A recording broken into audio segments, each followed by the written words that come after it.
Yeah. Highway. We sound like on. Right.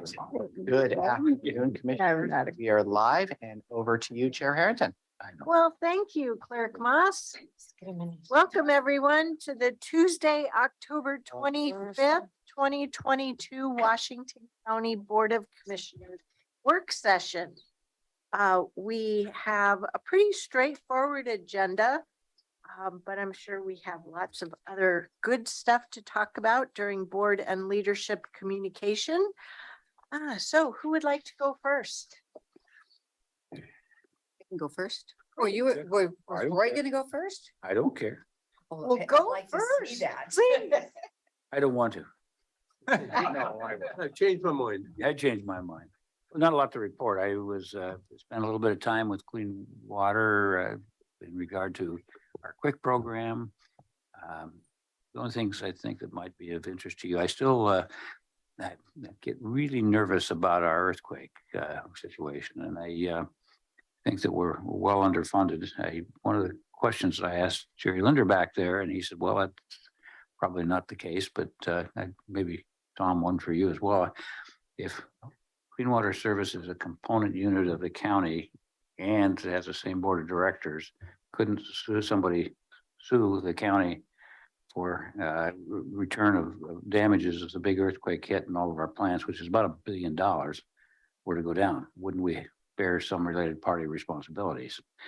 As Jerry would say, because he's a smart guy, he'd always say, well, anybody can sue about anything. So it was interesting, but I'd pick your brain on that question at some point. Cybersecurity is a big one, and you say, what's that got to do with us? Well, from a clean water standpoint, if we don't bill our own customers, somebody else does. So you could get a breach. We're also in regard to terrorism, and I won't tell you this publicly because I think you ought to ask Diane, but I've now learned that it would be pretty easy for domestic terrorism to occur. Any one of us could probably buy things that would be necessary to put down your toilet at home, and you would destroy our plants. It is that simple. Just ask her about it. She can tell you how to do it. And I go, wow, that's not comforting. So terrorism, earthquake, and cybersecurity. Also, my role with those things would be the auditors. I obviously have done that for a long time. I can look and talk with them, and actuarial studies, I've dealt with them a ton of times, and business strategy. I have my first board meeting tomorrow morning with WEA. Pam, you're an old hand at that. Catherine is as well. And so I have no idea other than to sit there and listen, I guess, but they've recently lost about 100% of their staff. And so they're down to one person. So it'll be interesting to go and see what's happening. The rest of it's on my calendar. You've seen that. I have a number of meetings coming up next week with Hillsborough Chamber and Tualatin Chamber and other things, but I'll do that at a future one. So that's it. Nafisa next. I think Pam, you were going next. Ignore Commissioner Rogers. I'll go next. Thank you. I think you're going to be well suited for the WEA tomorrow, so you'll be fine. Oh, all right. Good afternoon to everybody. My last week, I attended the Bybee Lakes Hope Center tour with many of you, so I won't say a lot other than that I really enjoyed seeing the facility in person. It was also inspiring to hear the stories, and it's an interesting model that it'll be interesting to see how that model might work in other locations. I attended the Community Action Board of Directors meeting. It was a finance heavy meeting, but it was a good meeting. We talked a lot about budget type of things. And Commissioner Willie and I attended a meeting with the folks from Wonder School, which was it's an interesting concept. They provide training and development for individuals who want to start up their own daycare.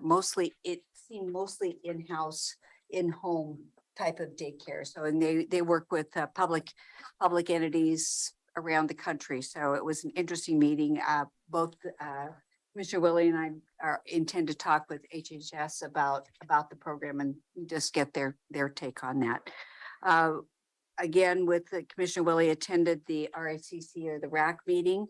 And it was an interesting meeting. They talked about all the work that they're doing. And I just want to note that they are familiar with the new strategy for community groups to apply for discretionary funding. So I think that's an important note there. And on Friday, I attended the RDPO, the Regional Disaster Preparedness Organization, which some around this table are extremely familiar with.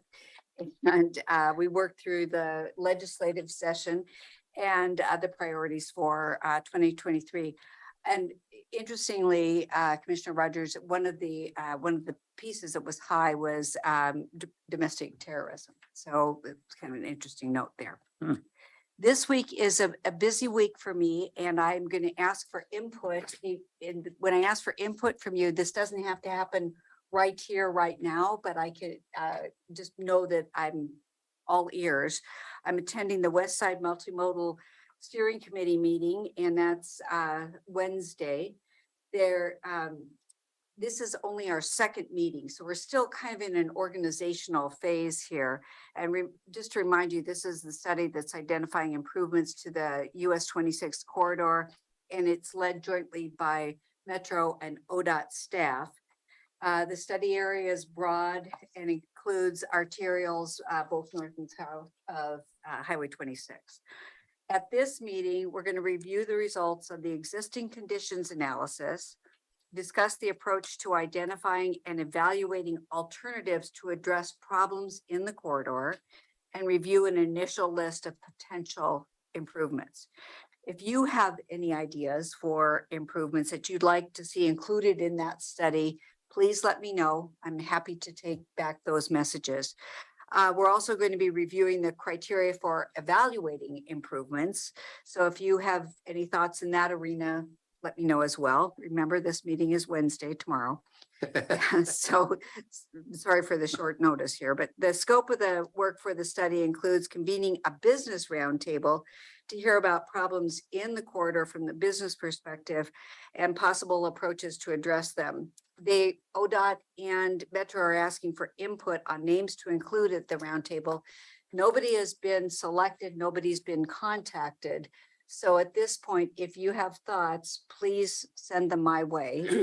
I know that there's lists floating out there from different sources, but if there's somebody that you would like to see or a company represented, please let me know. And then Can I say on the West Side Multimodal Steering Committee, with the LUT Friday facts that we get, I followed the link and thought about what you might want feedback on, and I got nothing. okay, that's good. But I bet Commissioner Rogers, who's usually trying to be cognizant of how good a job or not we're all doing collectively in pulling in business reps on committees, he might have some ideas of folks. I could talk to you, Ben. That's great. And I Southwest corridor, I suspect is still high on the list somewhere. well, this is 26. It's outside of the region for the multimodal study. Just 26 and the arterials that come in. Okay. Fair? Is that it? So it's that geographic area. Yeah. Uh, But that doesn't mean that businesses that aren't within that corridor aren't affected. So for example, Providence is within that corridor, but there's others, Kaiser West may be affected too. Yeah, So the only thing I'd say, and I'm sorry, I don't mean to interrupt you, but we're so interconnected. We really are. And so the business in Hillsborough, the business in Beaverton, and the business in Tiger 12 are all interconnected. And so these narrow corridors, in my mind, they have purpose, and I get them, but they need to understand how they interconnect with other things. That's why I said Southwest corridor, because I know that strip. This is that, you might remember, this is that project where there was an earmark. it was the 100. Yeah, It was a directed study. Yeah. Yes. That was, But if you know, just give me the input, Sure. right? I'm happy to take it back. thank you so much. So the other piece that I wanted to mention is MPEC is on the 26th. So I'll be attending that. And the agenda includes a presentation on the COO's recommendation for the UGB land exchange. That's on the agenda. And this, as you all know, is going to remove land from the UGB in exchange for adding in Tigard's River Terrace 2.0. And I want to emphasize this is for discussion only, but MPEC will be asked to make a recommendation to the Metro Council on November 9th. So I want you to keep that in mind as we move forward. Our board will hear the presentation on November 1. But before then, if there's any question that you would like me to ask or any concern that you'd like me to raise, now's the time. I only have one comment. Okay. I'm sure glad I don't have to make this decision. Thank you. And that decision will be spread among many people. Yep. So the agenda also includes a presentation on TriMet's Forward Together concept. And if you have any questions you'd like me to ask on that one, please let me know. And then also there's an update on the high capacity transit strategy for the 2023 Regional Transportation Plan. It's also going to be the focus of the JPAC Metro Council workshop on Thursday. So I'm going to defer to Commissioner Fye to ask for input on that one. Fair with that? So that's what's going on next week or the rest of this week. I'm going to be attending the WA breakfast forum with Congresswoman Bonamici. Commissioner Fye and I are going on a tour of Beaverton. I have a coffee meeting with the director of Business Oregon this week, and I'm going to be talking with Eric Schmidt at TVC TV in an interview. And I don't know all the details about that, but I will be sharing that with you. And Philip, I want to make sure that you know about that as well. So sorry for the long report today, but there's a lot going on. Yeah, good work. Commissioner Fye, you ready? Yes, I am. Commissioner Rogers, I'm going now. You happy? Time work for you? Good afternoon, everyone. We're coming off of a jail tour this afternoon. Yeah. So, from this morning. So we gotta have. I was surprised how many people you knew there. Rogers, you're being I recorded. did not see that. No, false information. Fake news.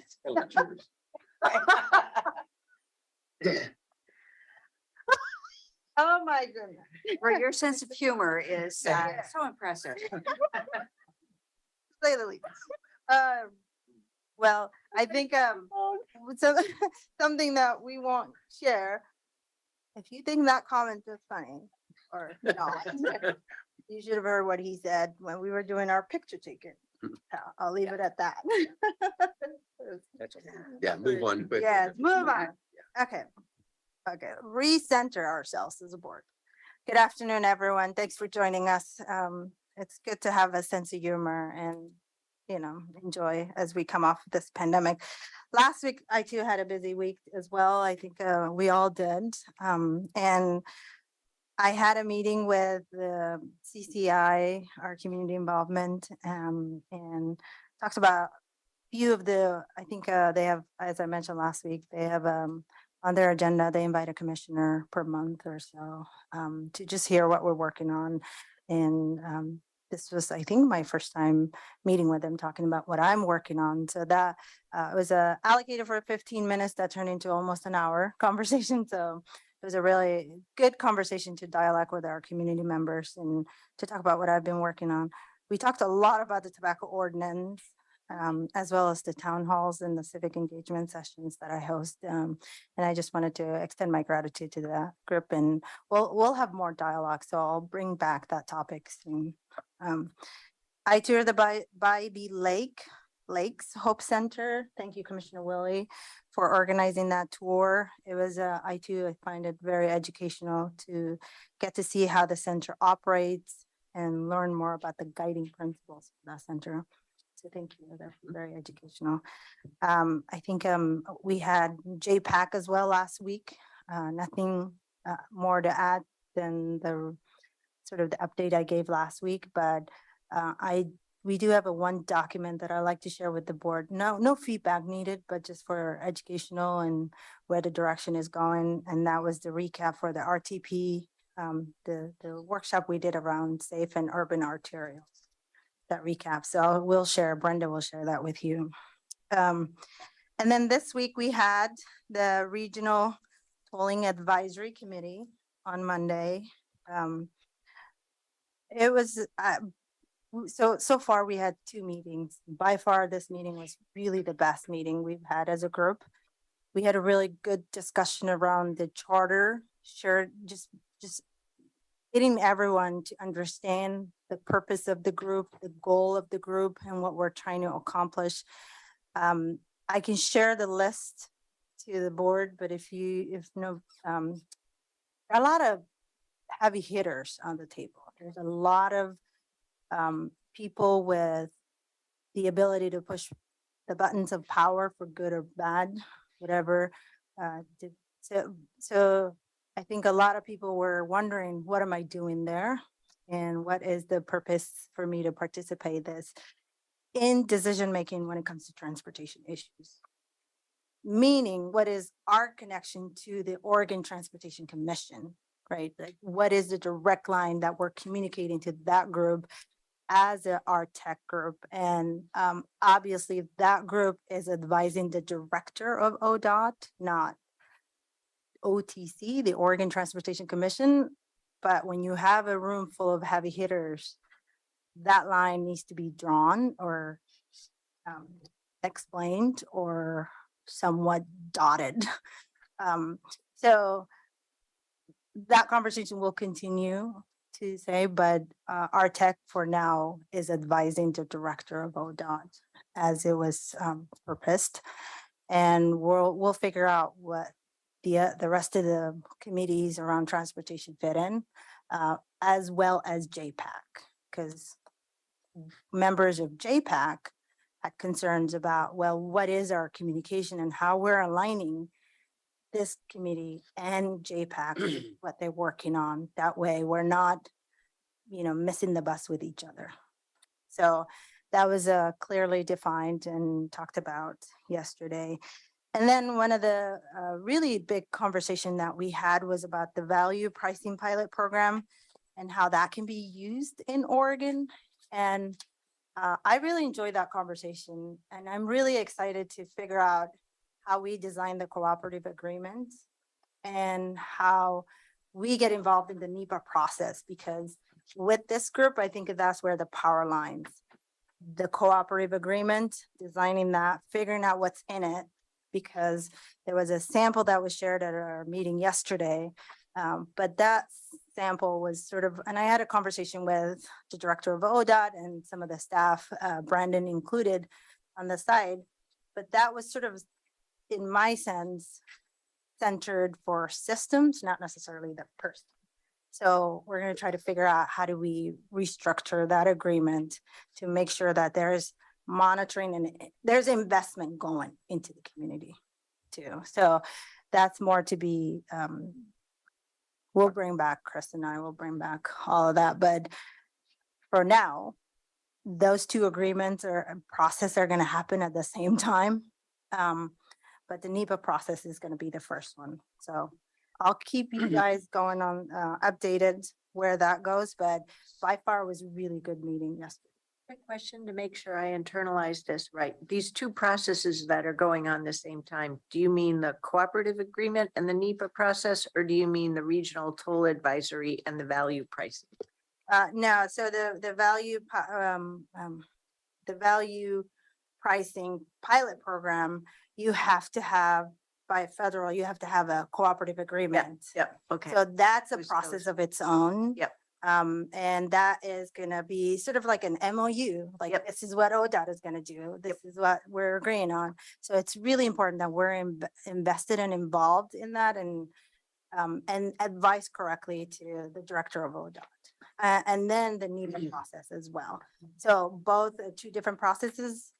And I was confused about which is coming which, because what was shared was, Chris, correct me if I'm wrong, is in the room, they showed a sample of the cooperative agreement, not the NEPA process.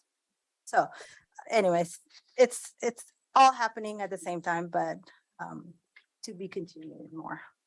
And also we'll share the shared charter if you want to see some of the agreements, some of the feedback people had, concerns. And then, yes, yesterday was WCCC and we had a conversation. The session was focused on really around among WCCC having a conversation about the high capacity transit strategy update. So, and it was a way to sort of prep myself and Mayor Callaway, who I saw walk into the room. Hello, Mayor. Thanks for joining us for JPAC conversation. And with that, I won't be able to attend JPAC this week. I have JPAC, the work session. So Chair Harrington will be attending for this. So thank you very much. And we'll send you, if Brenda hasn't sent it already, she'll send you all the materials we have from Chris. And Chris and I haven't actually sat down and had a briefing, so we can coordinate that for you. And then right before, after Commissioner Tree said the high capacity transit strategy update, Commissioner Roger leaned in and said he has some feedback. So if it gets to me, I'll make sure it gets to you too. So, or you can send it to Chair Harrington directly. She'll be attending in place for me. Well, she's well versed. She's been at that JPAC table for a number of years, so she'll be good. Yeah, but she'll still like to hear your feedback because she'll be representing the whole board. Most of my feedback is you're eating too much and you're not watching what's going on. Oh, boy. Teaser, Oh, boy. teaser, send her messages. You do a good job. You're doing it. Just If you say one more thing about me, Uh-oh. I don't like us. no, just, I'm kidding, he knows. And then the jail tour was today, and that was really a good learning opportunity for all of us as board to see some of the challenges the jail is facing in terms of their facility and just the building structure and the jail actually being really old in terms of number of years. It's been not being renovated and remodeled. So that was a really good conversation. I thought presentation, just there's big numbers, millions and millions of dollars being talked about this morning. So look forward to when we get to that conversation as a board and talk about, how we're going to solve that problem. But I saw a lot of needs that we need to address. And I have a meeting with Tualatin Valley Creates this week as well. And I actually have a tour with Beaverton, a tour of Beaverton with Commissioner Teresa and I are doing a tour with Mayor Beatty. We'll be doing a walking tour. So make sure you bring your walking shoes, Commissioner Teresa. And it's, I'm really excited about this. So I made a note to list out some of the sites that we're going to see. And it's important that, especially folks who are watching, what the tour encompasses. Usually you hear a tour, but, this is a tour to see the goods and the challenges and the success story that exists within Beaverton, the city of Beaverton. So we're going to tour and walk the Patricia Reese Center for the Arts. We're going to see the Arts and Innovation District, and we're going to talk about and walk through safety on Farmington, of course. And we're going to also stop by the Mary Ann, as well as Home Plate Youth Services. We're going to make a tour and stop by the Veterans Memorial Park, senior affordable housing on Fifth Avenue, and First Street Commons. And then, of course, you can't be in District 1 and not talk about also safety on highway, a TV highway. So I'm really excited and want to extend my gratitude to the team and the mayor's office for organizing this. And of course, I apologize, I'm taking so long. do we all need a, We need a break. Can we need? Yeah. you need a break? So I just got two more bullet points to cover and then I'll end. Just been a really busy time, October. So this week, Thursday, I have District 1 Town Hall. And I decided to focus on encampments and alternative shelters this time, this Thursday. So I usually host my monthly district town halls. And for the reason being this town hall being focused on encampment and alternative shelter is I've been hearing a lot from our housed community about the encampments in District 1. Obviously, we have 2 active encampments. And I'll be hosting a town hall session on Thursday to hopefully bring everyone together into one place virtually, so that we can hear the concerns and ideas people have on how to best move forward. And usually my town halls has been 25, 29. As of today, we have about 90 people registered so far. And we'll be supported by the staff from encampment management team, as well as the community on questions and emails sent to both my office and to the encampment team. So we'll try to really hear the community, create space to voice their concerns, but also get us all into the space of offering solutions. So I'm look forward to what comes out of that, and we'll keep you posted. Unfortunately, if you are watching this and you're interested in coming to that town hall, the cutoff is 100 people. So please register as soon as you can if you want to attend. But we capped it 100 just because the conversation is really heavy and we've been getting a lot of feedback. So I don't know what we can cover if we can get to 100 people within an hour. And then winter shelter opening at the Cloverleaf with Commissioner Willie. I'll be joining with you, Commissioner Willie, open door staff at the Clover to put together the last of the bunk beds in advance of the opening of the winter shelter beds on November 1st. Good. Yeah, I'm excited. So that's all, Chair Harrington, and I turn it to you. Thank you, Commissioner Pike. How about you, Yeah, Commissioner Willie? and Nafisa, we give you a bad time about, your long report, but from my standpoint, that's the purpose of this. We're supposed to be communicating with each other, and this is only one of the few venues that we have the opportunity to do that. So don't give me a hard time then. I talked to that guy to your left. So no, anyway, and I also applaud your willingness to have that conversation on homelessness, because your camp on 170th there is certainly in the bullseye. You get lots of attention to that. So I look forward to hearing what comes out of that. And the reason why is because last night I was at the Forest Grove City Council. I make a commitment to make the loop of my 6 cities, try to do it once a quarter, every 4 months, to update them. But then also I get that opportunity for feedback. And last night, Forest Grove had a couple of comments about their encampment on Highway 47 as well. So that's certainly in top of mind in those 2 locations and several other places around our county. So I'll be interested to hear what your group has to say.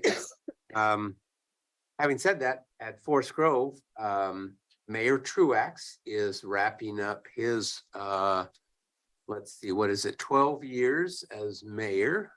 He took over as mayor in 2010, was city councilor before that. His last meeting, if I have this correctly, is I'm gonna say they install the newly electeds as soon as the election is confirmed. And I think that will be the 14th of November is when they're going to install their new mayor and probably a couple of city councilors. So I certainly wanted to, and his going away party is on the 12th. And so we look forward to at least being nice to him for a little bit, and then I brought a card in for all of us to sign. oh, good. Okay. Yeah, and it's a roast and toast, and I don't know which will come first, the roast or the toast, but I'm sure we'll have a lot of fun. If you've ever been around Mayor Truax as a public speaker, I never want to follow him because he quotes presidents and makes all these wonderful comments. And of course, his lifelong profession as a teacher certainly comes out in the way he prepares and communicates. So he does a great job. I'm really going to miss Mayor Truax. Also went to Hillsborough City Council. Last week, they handed out checks to 14 different organizations as a part of their annual support for some of the smaller nonprofits and some of the smaller organizations. They all had to apply for that, of course, but it was always good to be a part of that. And certainly that was helped in part by the Hillsborough Community Foundation, which I'm also the treasurer of. So that was a good evening to be at the Hillsborough City Council. Gaston City Council was the same thing. I haven't been to Gaston since 2019, and they had a couple of issues that we are following up on, and we'll get back to them. And so it's always good to get out in front of our small cities and certainly the city councils to hear about them. Attended the Fair Board retreat last week, where we talked about a strategic plan and went through, actually the last time we had this strategic plan was, I can't remember when the last time we revisited, several years ago, but it was good to do a little bit of a refresh and some of the new things that we are focused on. One of the things was incorporating that strategic plan into our One Washington County philosophy that, Tanya, that you're certainly bringing to the forefront. And we need to wrap our strategic plan into that. Rachel was there and I appreciated her not running back to Hood River for that day and certainly being there present in person. It was good that we were there.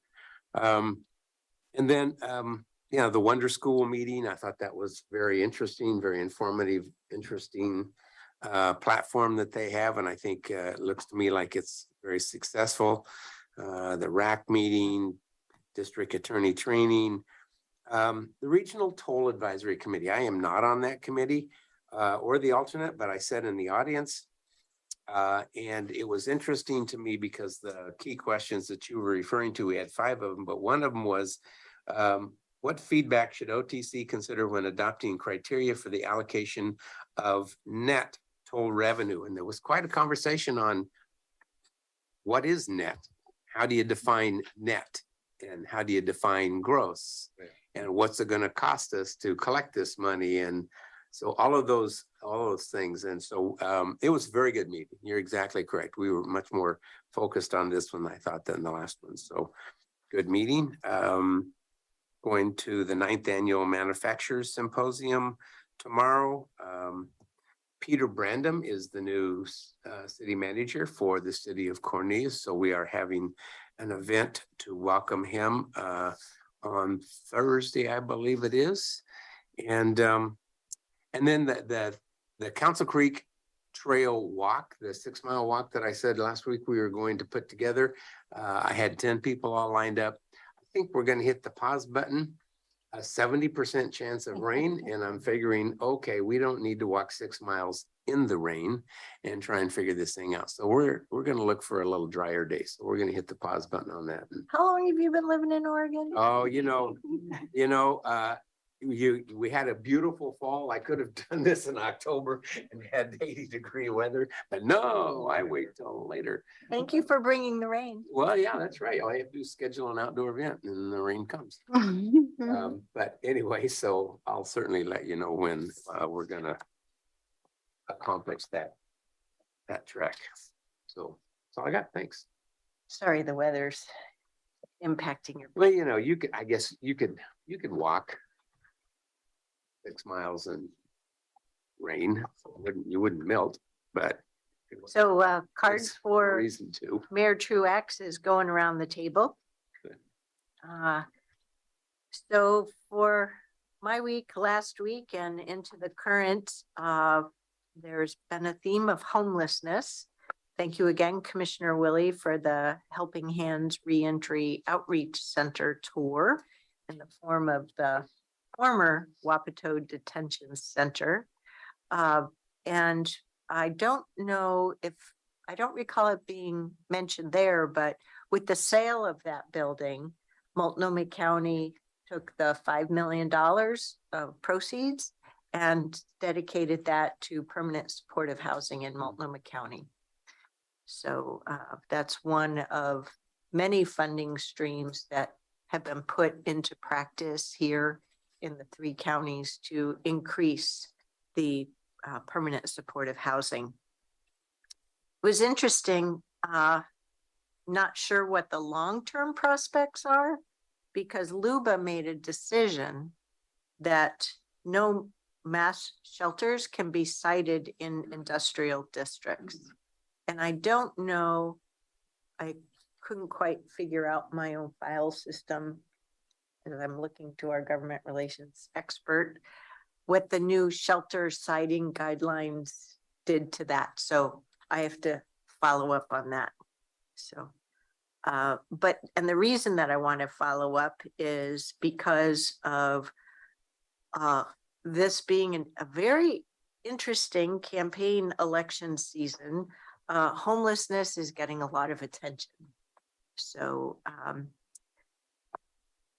and I just want to highlight to all of us, we had the September 13th, the presentation on both the affordable housing bond progress and the first annual report for supportive housing services. And it's a good reminder, I think, that the homelessness response need is bigger than what any of us have. And we just have to keep collectively, and we just need to keep at it. Our teams, I should say, are doing tremendous work in this space.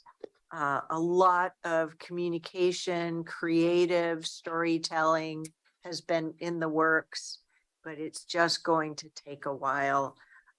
This is, as we've heard before, it's a problem that's been building for a number of years, and we're working hard on it, and it's just going to take, unfortunately, a continued number of years for us to see the incredible improvement in our community that we would like.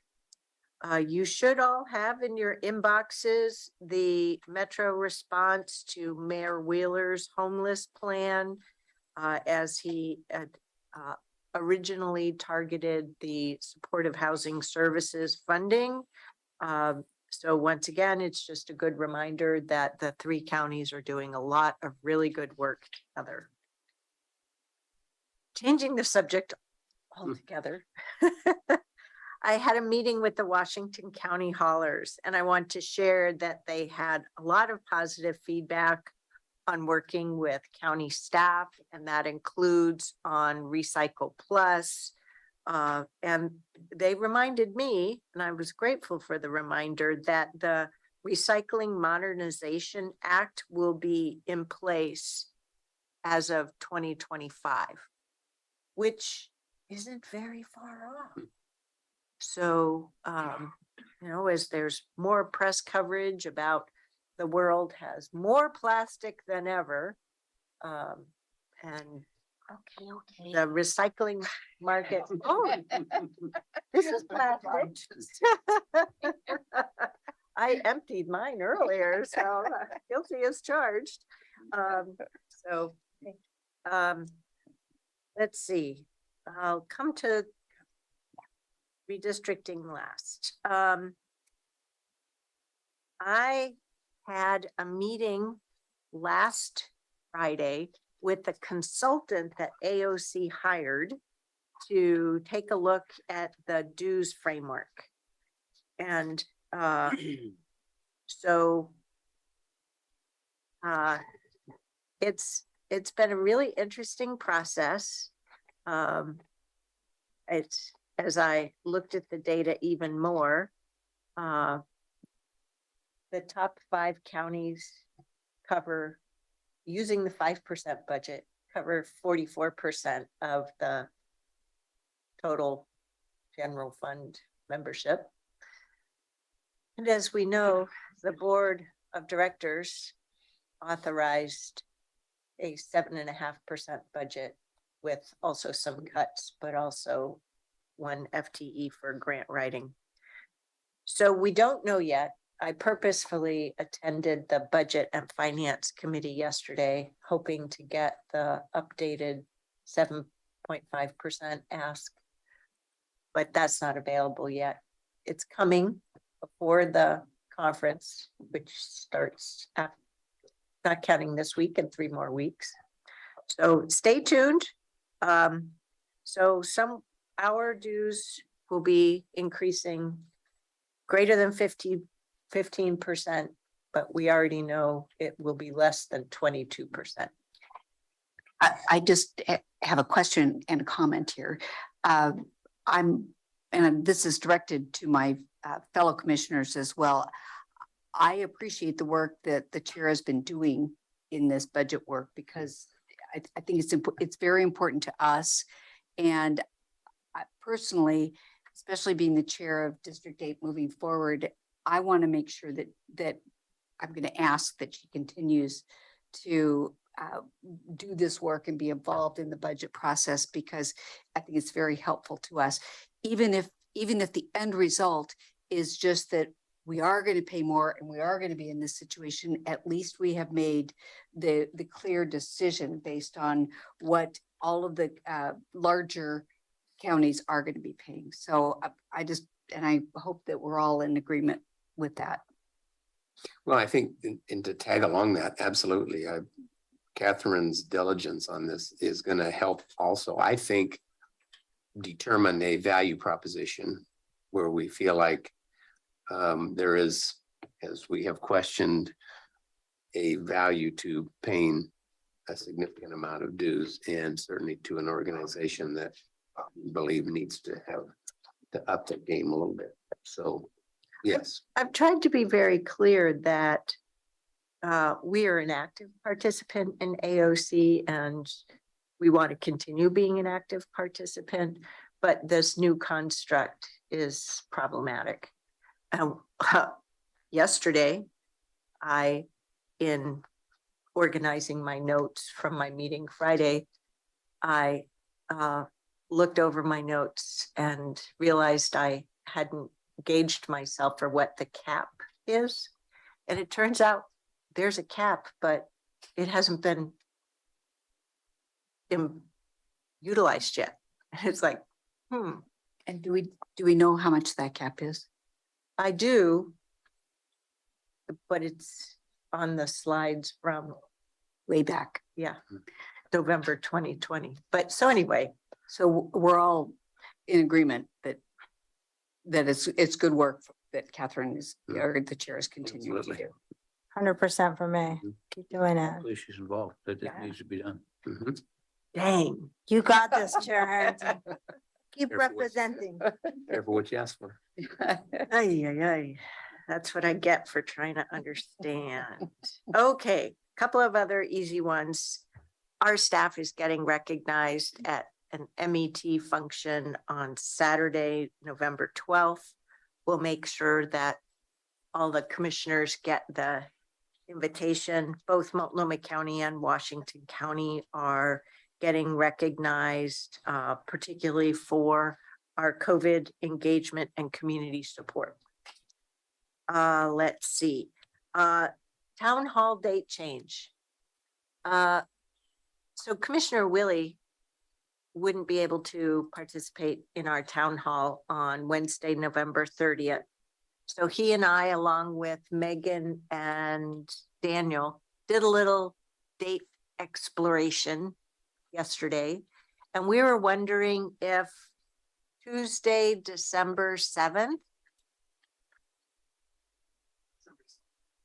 6, I think. is that a Monday or Tuesday?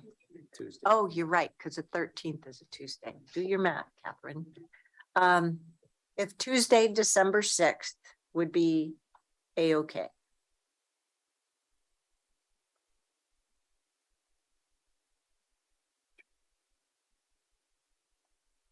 We tried to make sure it wasn't an impact night, things like that. Think that might work for you, Commissioner Fye? It sure does. Okay, cool. It's a deal. I still have to RSVP to Philip myself by the end of the day tomorrow. Okay. Oh, well, that's true. Yay, one less thing I'm late on. Okay, and the final thing, redistricting. So after our conversation last Tuesday, I didn't think I had my map right on the area that Mayor Linehan was mentioning.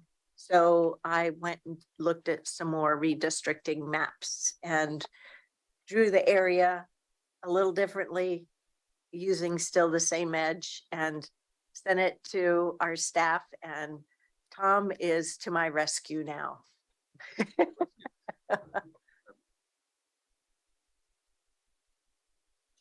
I ask a question? Am I the only one here that finds that Kleenex box that says grand jury on this side a little disconcerting? Yeah. Just, Especially coming out of the jail. yeah, exactly. I'm just not. Thank you. So thanks You to can have it yourself. No, it's pointed at me. No. Gee whiz. Feel much better. Thanks to Brenda Bartlett for putting these together. This is the area that I think Oh, it's even in yellow. Mayor Lenahan was referring to. And you can see there the borders. The key fact here is the area has 529 people in it, which would result in a 1,708, you double it, difference. So what would happen would be that the largest district would grow by 529, and the smallest district, District 4 would be the largest, and District 2 would be the smallest, would lose 529 people, which would result in a 1.14% difference Total, in total. between those two districts. So the Okay. biggest variance would be 1.14%, Okay. which is I think meets the charter standard of roughly equal, and certainly less than the 3%. This is thanks to Joe Nelson. These are the numbers of that's where Proposal 5 puts us. You see the total population is 600,372. Yeah. And that each of the districts are broken down. And you see in the middle, you see the change. We subtract 529 from District 2 and add 529 to District 4. And so then we get those numbers on the right-hand side. So we've drafted the ordinance for November 1st, but we can revise Appendix A, which would be the plan, to reflect those new boundaries if the commission directs me to do that today. Could you go back to the previous course. slide? So what that, sorry, just like last week, I have to point for some reason. That way. Individual person. But I like doing it this way, not high tech. She's always wanted to. This is the westerly edge, that's west, of House District 30. And the yellow part is part of the new House District 31. And that's the concern. Yeah. That the folks in all of this area have gone through state ledge changes. And even though, yes, the main proposal would have kept the District 2, the thinking is try and keep that community together with a little bit of consistency. That was the rub. So it's an idea. But I'd really like to hear from my colleagues. Do you mind if I go first? Go right ahead. I'm perfectly comfortable with this. I understand the logic behind it, and especially with the changes at the legislature, I think it's a good idea. I'm fine with this change, and if it supports the community, that's what's important to me. So, and it's just not that big a change from a number standpoint. I would agree. But I do think that Commissioner Willie will owe me something. A debt of gratitude. Ooh, But Sure that that's enough. You're gonna have to lunch, wear that's easier. U of O ducks. Oh, yeah.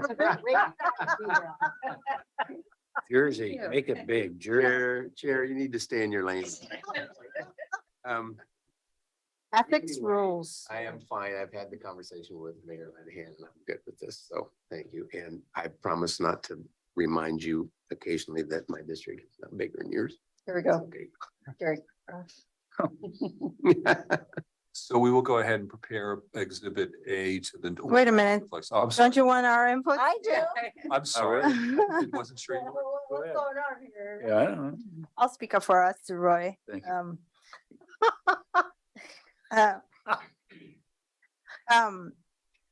I know as a commissioner for somebody who requested a line redrawn as well. I understand this request is different than what I was requesting last time, so I'm fine with this change in redrawing. So you can go ahead and move Okay. forward. You're speaking for me too? Mhm. I said that. Oh, all right. No, I'm fine as well. I think really adjustments to floor is not, no offense, not a big deal because at District 2, I think it's going to continue to grow very quickly. But you'll be adding that, and I think down in my District 3, all that River Terrace, that this is going to even up pretty fast. And the only question I had, Tom, what is the max? I've forgotten. I've heard it Three. other times. Isn't it 3? So the charter actually has some ambiguous language that says that the plan we have to send to you has to be no more than 103% differential in any district. But then the next sentence says that the commission shall approve a plan that's approximately equal population. So whether the 3% is intended to be approximately equal or not, I don't know, but we're at 1.14, so I think that's fine. It meets either standard. Well, 103% gets our attention. Yeah. and Approximately legal needs to be somewhat defensible. Yeah, I think we're somewhat defensible. So thank you all. I appreciate your attention to this and the fine work done by PSU and the staff to get this done so quickly.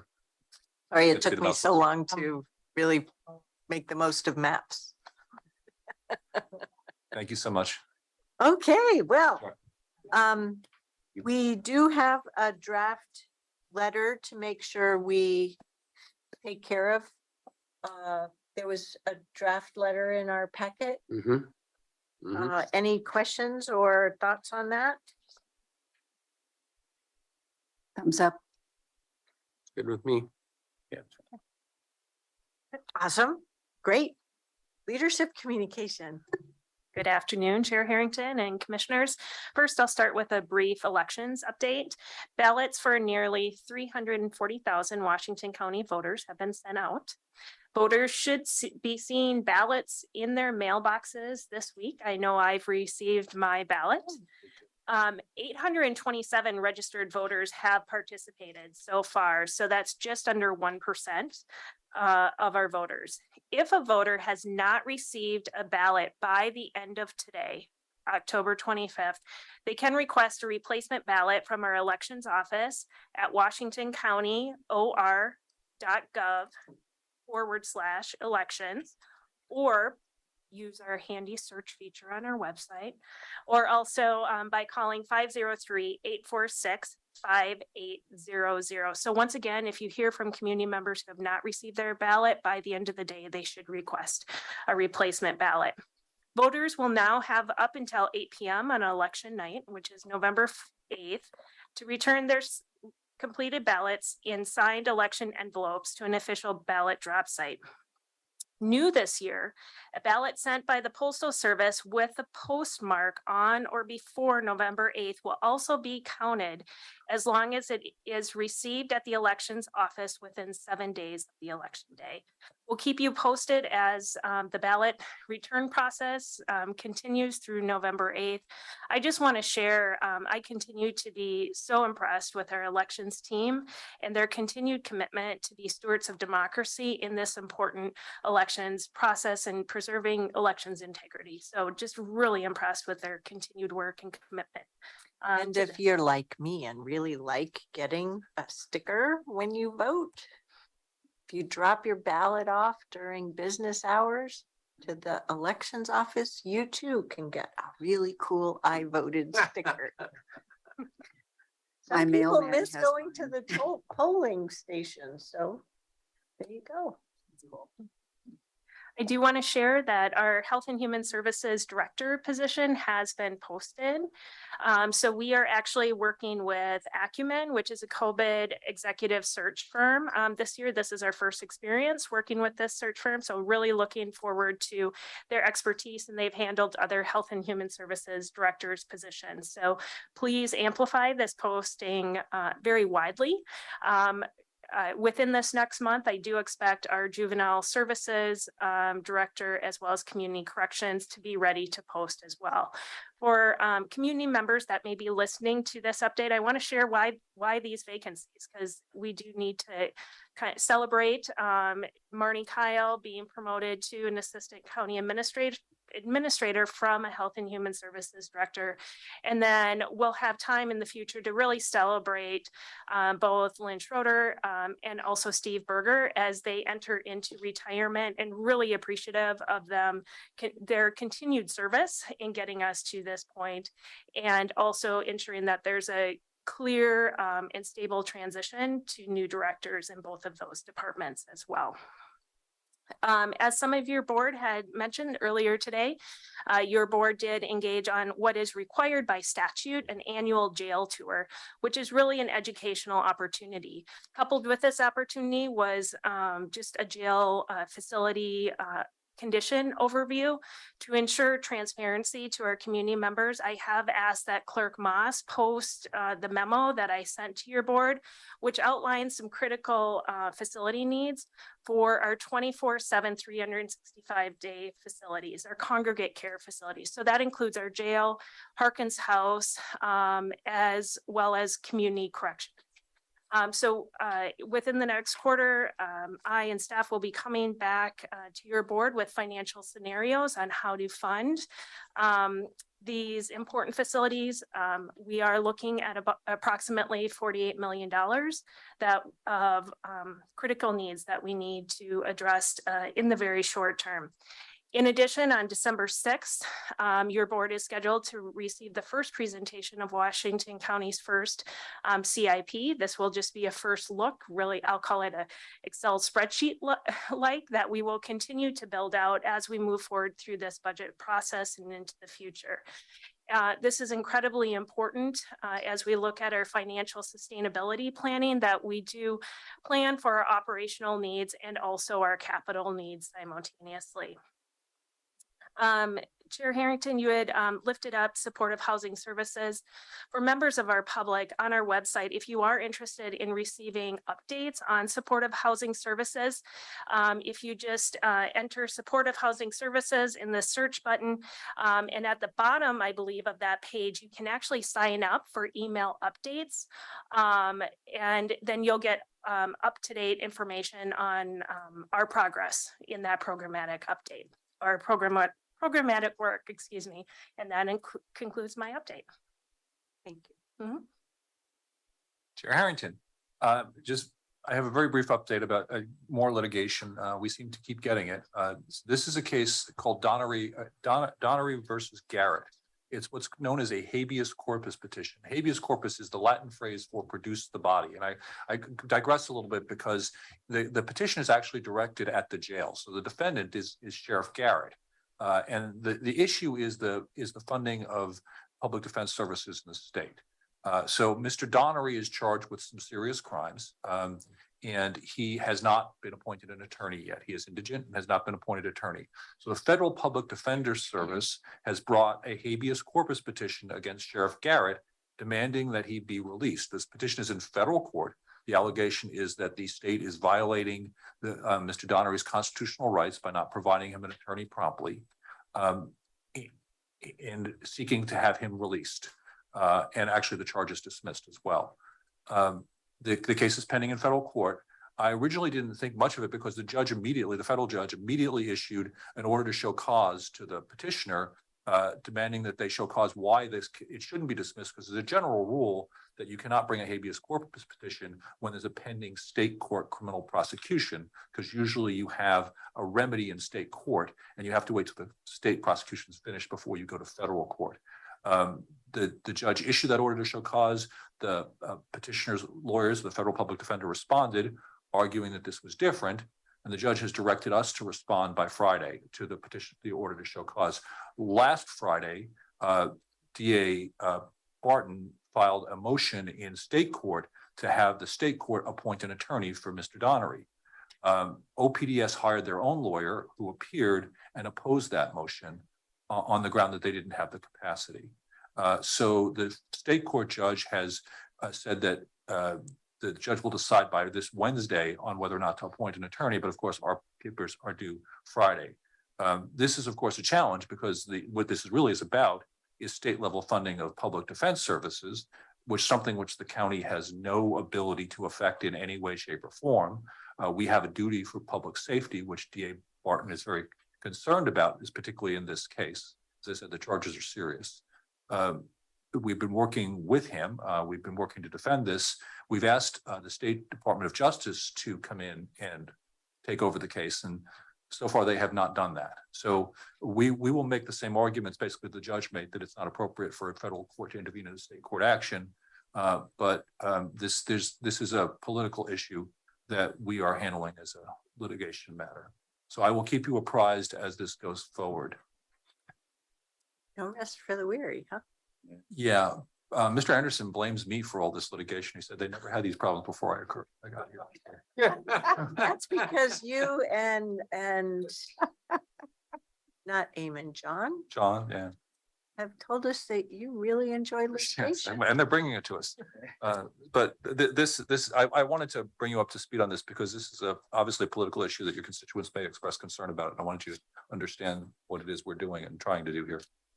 What has implications that'll domino later would be Yes. my guess. And so, yeah, this is serious stuff. We try not to lose sight of the fact that there are also implications that this defendant is someone we believe is dangerous. Mhm.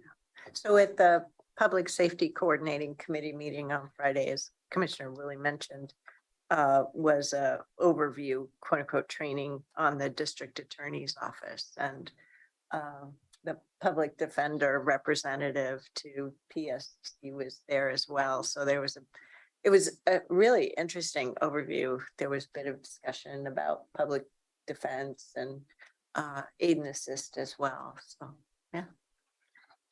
On the aid and assist case this morning, there was a hearing. The Judge Mossman released the injunction against the state court judges from issuing contempt citation against the state hospital. He said it was moot since the state hospital now had a federal order to comply with, and therefore there was no need for the injunction. The hearing on the merits is still going forward November 21st. Thanks. Okay. Sorry, I hate to Nope. tear things up like that, but Yep, we're glad you're on the case. Thank you very much.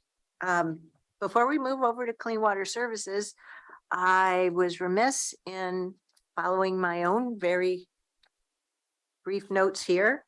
On the Monday was the Supportive Housing Services Oversight Committee meeting, and I just wanted to report out that the Oversight Committee wants us, all three counties, to document, as in they want to see proof, that SHS funds were additive and additive to dollars from county general fund towards homeless services. So I know we're covered. They just need to become more familiar with the evidence thereof. There was quite a bit of discussion about creating a counter narrative.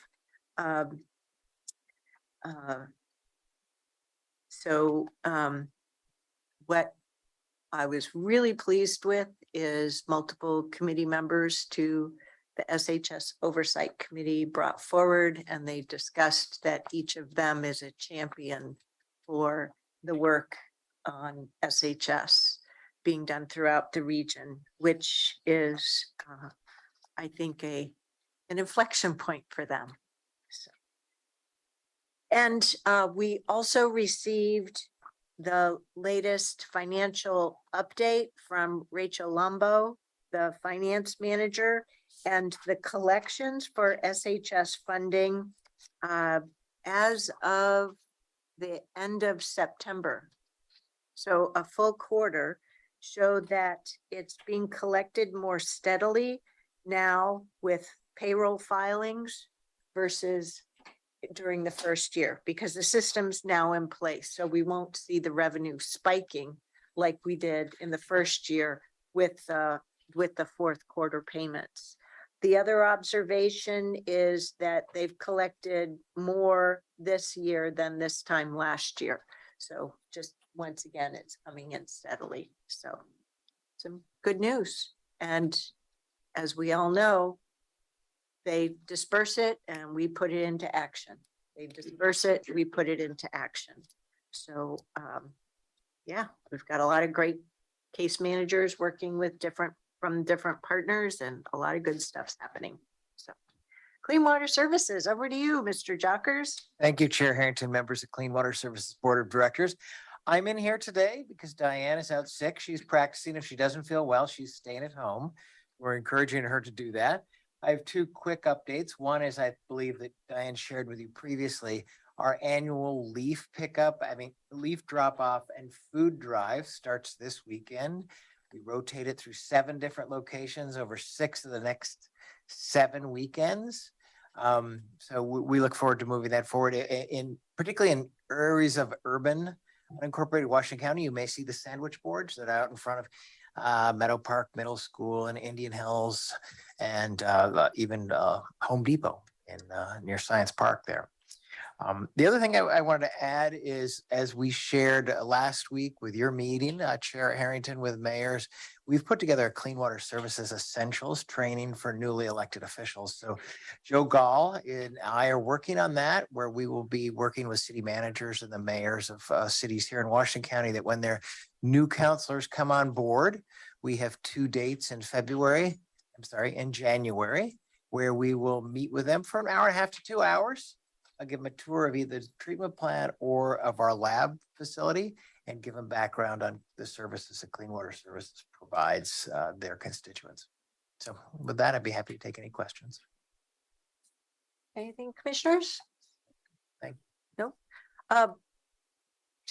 I'm glad I remembered for a change. On our business agenda for the evening, I think we're all aware that 2 of the 3 action items have been pulled. That's item 2 and 3. So we will have a first read of an ordinance on CPACE and then an action on that. So I think it'll be a pretty straightforward meeting tonight. All righty. So without further ado, sorry, we're a little bit behind. We'll turn it over to, let's see. Wow, 4 of you. Who would like to take point in getting us going? Okay. Do I need to move over so somebody can sit here? We Nope. have Gotta figure it out. organized our choreography already. We will do you. a subtle shifting of seats. Would you like a pointer? I will use the laser pointer. That's right. Boy, that's screen share. No, I won't use a laser pointer because I'm afraid it'll go near somebody's eyes. So. So instead, she's going to poke you. Oh, Okay, nice. sorry. Thank you, Commission and Chairs. For your record, Erin Doyle, your Senior Government Relations Manager. I'm joined by a number of other folks who I'll allow to introduce themselves as they come up here. We are here to talk about the Oregon Semiconductor Task Force report and recommendations, and the county's role and how we move forward as part of an approach, a statewide approach, a regional approach, countywide approach, and a partnership on how to take advantage of some federal and state action in this area. We are really thankful for the report to allow us to have Keith here with us to explain the work and the initial findings of the task force, which was created by federal and state political leaders as well as local business leadership to look at how we continue the growth of the semiconductor and chip manufacturing sectors of our economy. And this is just important for us to remember that Washington County is at the center of this conversation and how we continue to lead in the space of enhancing all levels of businesses working in the advanced manufacturing space and supporting the semiconductor and chip manufacturing in Oregon. So just to briefly go over what we're going to do today. First, obviously, the report is going to provide us a review of the Semiconductors Task Force findings and recommendations. It's a long amount of work, and so it's really important for us to know what the foundation is at the state and federal discussion levels. And then a variety of us from your staff will be discussing the county's vital role as a historic area in which this industry has thrived, and the need for the county to continue our engagement in the regional and statewide conversation. I'm going to say that legislators, local government partners, and the community are looking to us as a key to the ongoing success of this industry in Oregon. But also, this is the start of the conversation with your board. And we are to keep all of us here in Washington County working towards the best outcomes for the community, the county, and the state in this space. So to help us with this conversation, we have posed 2 policy questions. We have them here, we have them again at the end, but as you hear from Keith and then from your staff, what we're working for here is to ensure that staff and government relations are providing the board with the support and following your directions as we ask, where should we be? Where do we shine? Where do we support? And also, what information do you need as you provide us with that direction, provide us with the feedback, and how can we support your board as you continue to have these conversations over the short, medium, and long term. And with that, I will turn it over to Keith and give him the control. Great. Thank you, Madam Chair and members of the commission. I'm Keith Levitt. I'm the Chief Trade and Equitable Development Officer at the Port of Portland. I've been at the port for over 20 years. I've worked with several of you during that, what seems like long, but it feels short still to me for some reason. I've been lots of different roles. Currently, I oversee all of the commercial business development, economic development, and government affairs work at the port, and have been very actively engaged in industrial land issues for many, many years. And that's kind of the expertise that I'll bring to this work, but I will represent a lot of the findings and recommendations from the Semiconductor Task Force, but I won't pretend to be an expert in every in all parts of this subject here. Why is the port involved? The port is the largest developer holder of industrial land in the state. We have over 10,000 acres. We have a long history of developing very large industrial sites. We know how hard it is, particularly in a region that is constrained with land use planning. I say that in a good way. We are nearing the end of a long history of developing large industrial areas. And just as the port is running out of property, the region is too. And you're going to see really the kind of the facts that go behind that. International trade. I'm fresh off the governor's mission to Asia. Just got back. I'm a little bit jet lagged. Bear with me here. Got back from Japan on the weekend. We have offices in Korea, in Japan, and representation in Southeast Asia. So why would we care about the semiconductor industry? Almost in any given year, nearly half of the value of exports from Oregon is through this industry sector. It is an incredibly important sector for the state's economy. Advanced manufacturing generally, we are excited about the opportunities, and the semiconductor sector is really a catalyst for Oregon to get a lot more focused and frankly strategic about how we're going to move forward with advanced manufacturing. Some of you have heard about mass timber. It's a very exciting emerging sector in the wood products industry. We are proud to redevelop our Terminal 2 on the Willamette River for a mass timber manufacturing campus. OMIC and Scappoose in the metals industry, the clean technology sector. Oregon needs to get focused on advanced manufacturing, and we're really lacking a strategy around that right now, and we're trying to help lead in that direction, and there's no bigger than semiconductor. This is a very large, powerful task force, public-private foundation, leaders, a very good diverse set of leaders. This group has been meeting since roughly around May. The most recent task force meeting was about 2 weeks ago. We expect, even though we've got a shift in governors' administrations, we expect this task force to continue its work throughout the next, certainly throughout the 2023 legislative session, because frankly, a lot of the urgency here is going to land in Salem very soon, co-chaired by the governor, Senator Wyden, and Maria Pope from PGE. You know, early on in the work of the task force, we established what we've called the North Star, which is really a statement of strategy. We are, we're blessed in Oregon to have a robust supply chain, a mature industry sector that has been built out since the 80s. It really accelerated in Washington County in the 1990s. We've been living off a lot of that growth since that time, but it's time to really double down on this industry sector. There are a lot of new opportunities. There's also threats. And so foundationally, the strategy here is to grow and expand what is here. And I wouldn't even call it secondary, because in order to do that, you have to be open for new business. So attraction and recruitment of investment is an important part of this that should not be lost. So, retention and also attraction. And you can see I think I've covered these other bullets.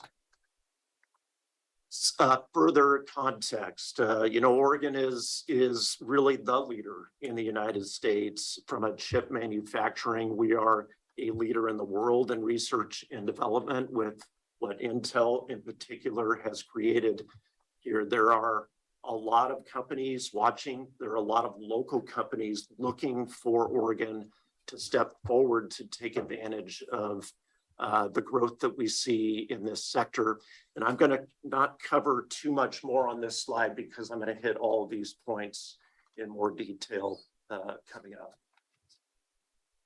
Some of the contextual drivers here, we have a growing industry sector, even without the CHIPS Act, which I'm going to talk more about. This was a sector that is going to be growing at 7%, 8-9% a year over the foreseeable future. I was, the auto industry, we all saw what happened with supply chain disruptions. The growth in the auto industry and the automation that occurs throughout all areas of manufacturing drives up demand for chips.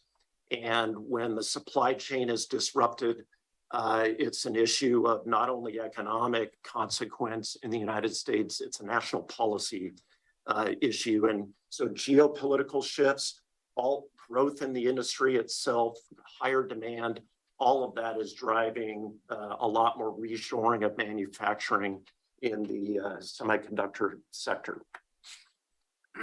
So midway through the deliberating of this task force, we were speculating about whether the CHIPS Act would pass Congress or not, and all of a sudden it happened. And it was like pouring, gasoline on a fire that was already burning pretty strong.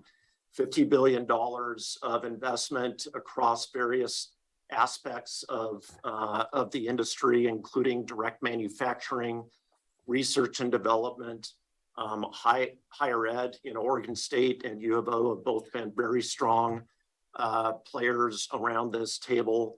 Oregon, frankly, stands to gain in every one of these bullet points if we can rally and get our strategy enacted. The urgency is now.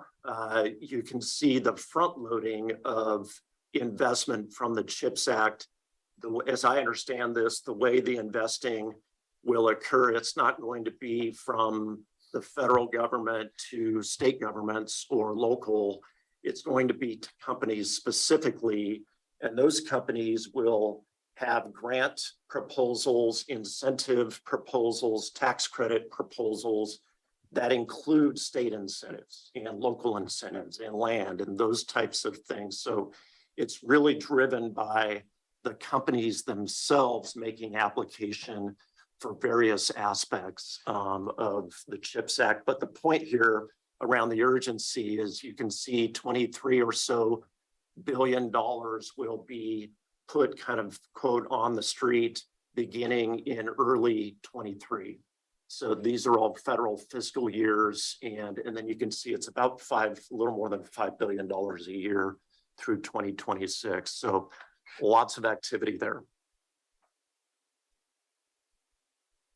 Some of the kind of the punchline here of the report of the task force. So in August, there was what I'll call it's a final report, but all of this work is going to be progressed and evolve over the coming years. This is not a one and done report. The 23 legislative session isn't the only time we're going to bring public policy initiatives forward to support the growth of this industry. It can't be that because there is no silver bullet here. We have to stay on this really over the next decade. The key findings are focused in this area of innovation, which is the sweet spot for Oregon. We have a built out supply chain. Most other states do not. We have a robust higher ed system. We have a good workforce development system. And so innovation is a real strength for us, but we do have several recommendations in that area in the report. Incentives, a lot of the incentives that we have in our state were coming out of that time in the 1990s. I hate dating myself, but I worked at Business Oregon in the 1990s during all of the run up of the last major expansion of this industry. And almost all of those incentives were created at that time.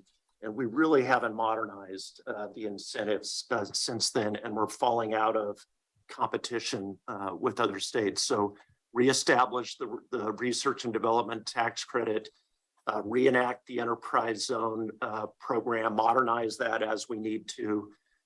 Gain share is something I know that is well understood in Washington County. I'm, at the Port of Portland, I know that we have to have industrial site readiness tools that currently do not exist that look a lot like gain share if we're going to put land in play the way that we would like to. You hear a lot about workforce development, the regulatory process, and then land. I'll get to a few more highlights of each of those items.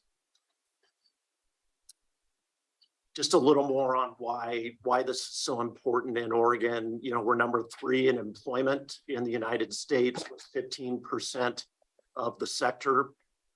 That's over 40,000 jobs directly in Oregon. When you compare that to our population, we're number 1 by a long shot. It is a concentration in Oregon that no other state, you can see Idaho is starting to come close, but it's very significant in Oregon. Many of you have probably seen this slide. This is a good example. In yellow, the large circles starting with Intel or the big manufacturers, and with manufacturing comes the suppliers. And again, the beauty of where we sit, even though we have a lot of challenges to get ready for all these new opportunities, not a lot of states have those circles. And so large, small, diverse companies, all aspects of the supply chain, 11 different counties. I hear a lot that this is just a Washington County thing, and it's really not. This industry is certainly centered in Washington County, but the suppliers are located throughout the state, and some of the manufacturers are located throughout the state. And these are equitable jobs.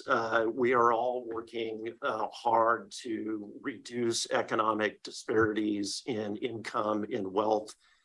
We want good paying jobs for people that have been left behind. This is an amazing sector from that standpoint. I actually didn't fully appreciate all of this till we dove deep into this work, that almost 50% of this sector is at the high school to community college level. These are excellent companies to be working for. They are good middle income jobs. And that is the stuff that we all know about, which are the PhDs and the engineers that get paid a ton of money and drive up the average income in the state. But what that does is provide such a significant source of tax revenue particularly to state government, which relies so heavily on income tax revenue. So on a lot of different levels, this is a really critical industry sector. This is just another way to depict the task force recommendations. You know, we want to build the world-class innovation ecosystem. The incentives, I mentioned that earlier. There is a cost delta. We know a lot about, what New York, what Ohio, what Texas, what Arizona put on the table.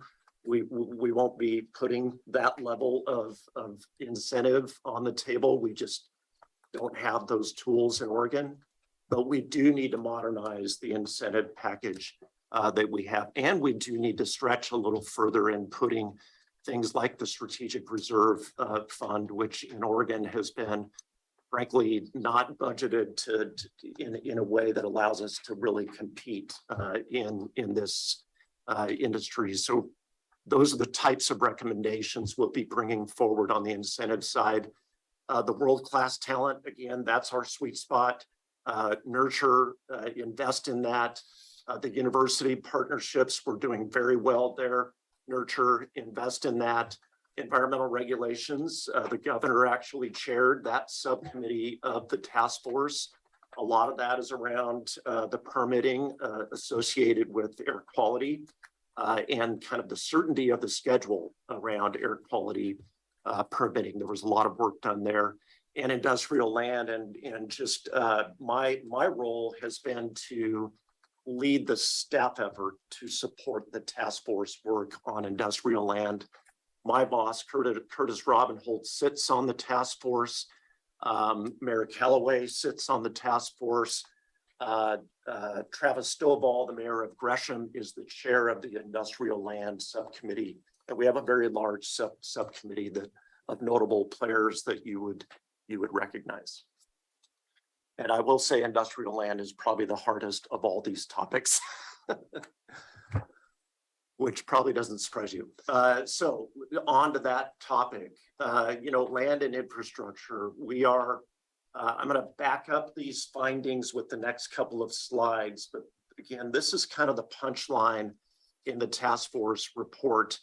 When you look at large sites across the metro region, and we've been doing this now for quite a while, we've always been constrained. And when you say large sites, I'm talking about 25 acres and above. We've done a lot of inventory work over many years, and we've always been low on what we call tier 1 or development ready sites. These are the sites that are shovel ready. They're ready for the private market to take and build and get permits and go vertical. We have only 2 sites right now in the entire metropolitan region that are tier 1. The port owns one in Gresham, and it's under option, and it is very likely to go vertical very soon. Forest Grove has another site, and I suspect that site as well, because there are so few, it is, I'm sure, going to go, if it hasn't already, very quick. So we are at a dangerously low point of shovel-ready sites in the region. We've got to stay on this. This can't be every 10 years get worried about industrial land thing, like frankly it has been certainly over my career. This is something that is becoming very systemic in the metropolitan area, and we're going to have to stay on it. What we recommend in the short term, and again, these are short-term recommendations. All of this needs to be put in place over the next 5 years or so. So 2 sites, 2 very large sites of at least 500 acres, 4 sites of 50 to 100 acres, and 8 sites of 15 to 35. And these aren't just, we weren't just guessing at these numbers or these footprints. These represent the types of suppliers, large and small, that we have in our market, the type of manufacturing, large and small, that we have in our market. What you don't really see there are the 1,000-acre sites. That's possible, but we went for something a little more realistic. And, you know, I know Ohio worked about 10 years to assemble their 1,000-acre site that Intel ultimately, you know, made the decision to move forward there. And so these things take an awful long time, and I'm happy to speak more on that. This is just another way to show the region. You know, these are sites that this is not just industrially zoned property. The region has thousands of acres of industrially zoned property that is not developed. These are sites that fit within the urban growth boundary, that fit within this tier 1, tier 2, and tier 3. So we've done these inventories, and the size of the dots there just represent the size of the sites. We've done these inventories since 2011, 14, and 17. Just again, reference here, tier 1 is 0 to 6 months that you're development ready. Tier 2 is 6 months to 1.5 years. And then tier 3 is everything beyond 1.5 years. And our challenge is this slide here. This shows that over the last 11 years, the total sites in the inventory has almost been reduced in half. So today we're at 28 total sites in the metro region, again, inside the urban growth boundary, 25 acres and above. And just in 2017, we had 47 total sites. And then you can see in 14 and 11. The bigger issue here is not only the total number of sites, but it's that most of those sites are tier 3. And tier 3 are very difficult in a region that continues to grow and is plucking the low-hanging fruit. So the easy sites have been developed. The hard sites are what's left. And this slide really demonstrates what we're looking at. Again, the port owns several of these really hard sites. Number 1 for us is always West Hayden Island.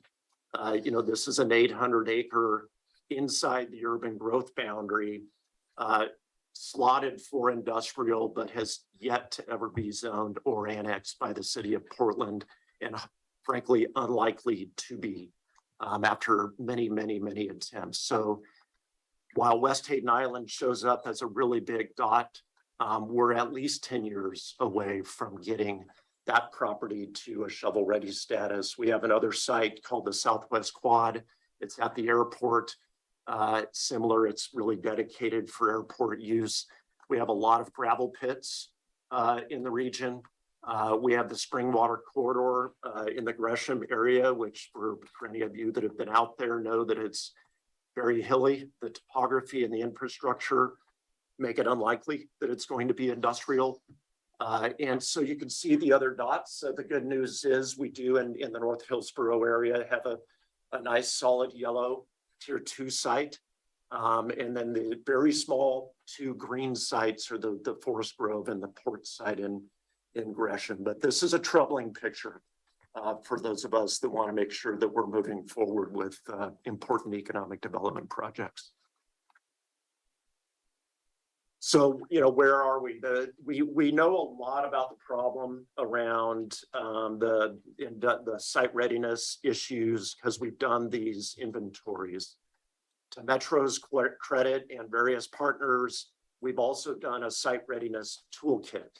We know what the constraints are. We know how to bring sites out of tier 3 to tier 2 to tier 1. What we're lacking is really the funding to be able to do it. We do not have the funding tools at the scale that we need in order to make progress. And just a small anecdote here, the port acquired the old Reynolds aluminum site in Troutdale. It was a Superfund site. It still is a Superfund site. That's a brownfield that is operating commercially. We acquired that site. We took it to that tier 1 status, and that was over a decade, and that was about 350 acres, and it was about $100 million. Very similar in Gresham. We've got the Gresham Vista Business Park, where on Semiconductor, we have a major semiconductor facility there. It took about 10 years to bring 220 acres to a development ready status. So these things will take time, and they're going to require, in our humble opinion, a dedicated public developer with dollars to be able to go out and assemble these sites and overcome the many constraints that we have. Last slide here. This is a picture of Rondler Acres. It's such a great example of a proud history in Hillsborough and in Washington County of leaders with the foresight, but also the tools. One of the big tools that we're also lacking right now is eminent domain. By litigation, that is no longer available for economic development projects. If you're doing a big transportation project, you've still got it, but not for land assembly. And it was available back in those days when Rondler Acres was originally planned. I don't think it ever got used, but as we all know, it was a good and the threat of condemnation is a way to bring the parties to the table. So that's more reason why a jurisdiction with development authority, a public developer that is focused on strategic sites, is going to need to do the hard work of engaging property owners, engaging the private sector, and doing the hard work of assembling larger sites of property in order for us to be successful. So that I think I'll just end and say what you're getting is a pretty strong problem statement and some short-term recommendations to feed to the next legislative session. We are still, our subcommittee of the task force is taking the inventory and refining it a lot further so that we have a more clear recommendation of the kind of sites in the inventory that are suitable for the semiconductor sector. And we am happy to coordinate further, come back to you when we've got some of that study work done. We are another 6 weeks out from having more detailed information. We won't be getting to the point of saying that site is a winner and that site is not, but we will say, here are the sites in the inventory that are attractive to this industry sector, and here are the kind of funding tools that would need to be in place to bring 2 sites of 500 acres to the market, 4 sites, on down to those specific recommendations. So the legislature has something that is not so abstract, but something that they can take more specific action on. So that was a lot, and I'm happy to stop there and let the team take over. Great, thank you, Keith. I do have a few more slides for you all this afternoon. So for the record, my name is Matt Craigie. I'm Washington County's Economic Development Manager. In Keith's presentation, we learned about the 5 policy areas that together help support Oregon and Washington County as a world-class semiconductor innovation ecosystem. So these policy areas you can see on the flower graphic here. They are talented workforce, incentives, industrial lands, environmental regulations, and university industry partnerships. The last 2 policy areas are the predominant domain of other actors within the ecosystem, specifically the state with environmental regulations, and then also some of our university partners. The county plays a role and could potentially play a larger role in the other three areas. So in the remaining few slides here, Aaron and I and Stephen Roberts from Land Use and Transportation will talk briefly about the county's role and potential legislative opportunities within each.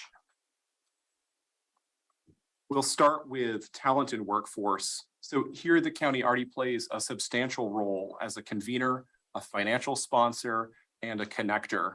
Your board and county staff are actively engaged with our region's Workforce Investment Board, Work Systems, Inc., and other organizations and educational institutions that make up our local workforce ecosystem.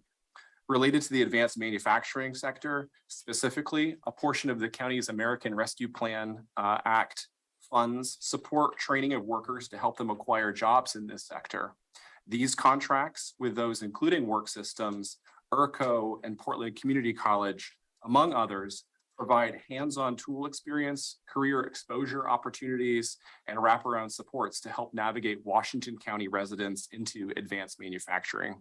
There may be opportunities for the county to play a more substantial or targeted role to workforce development for the local semiconductor sector.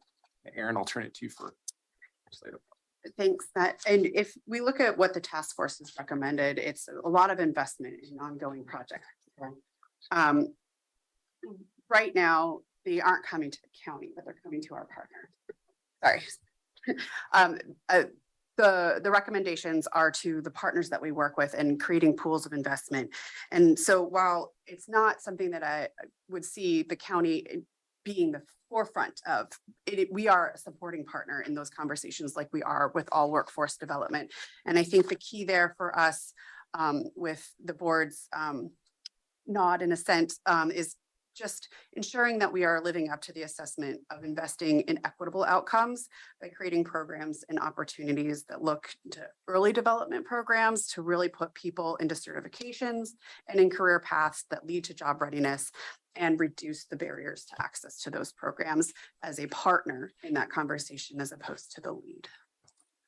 Great, thank you.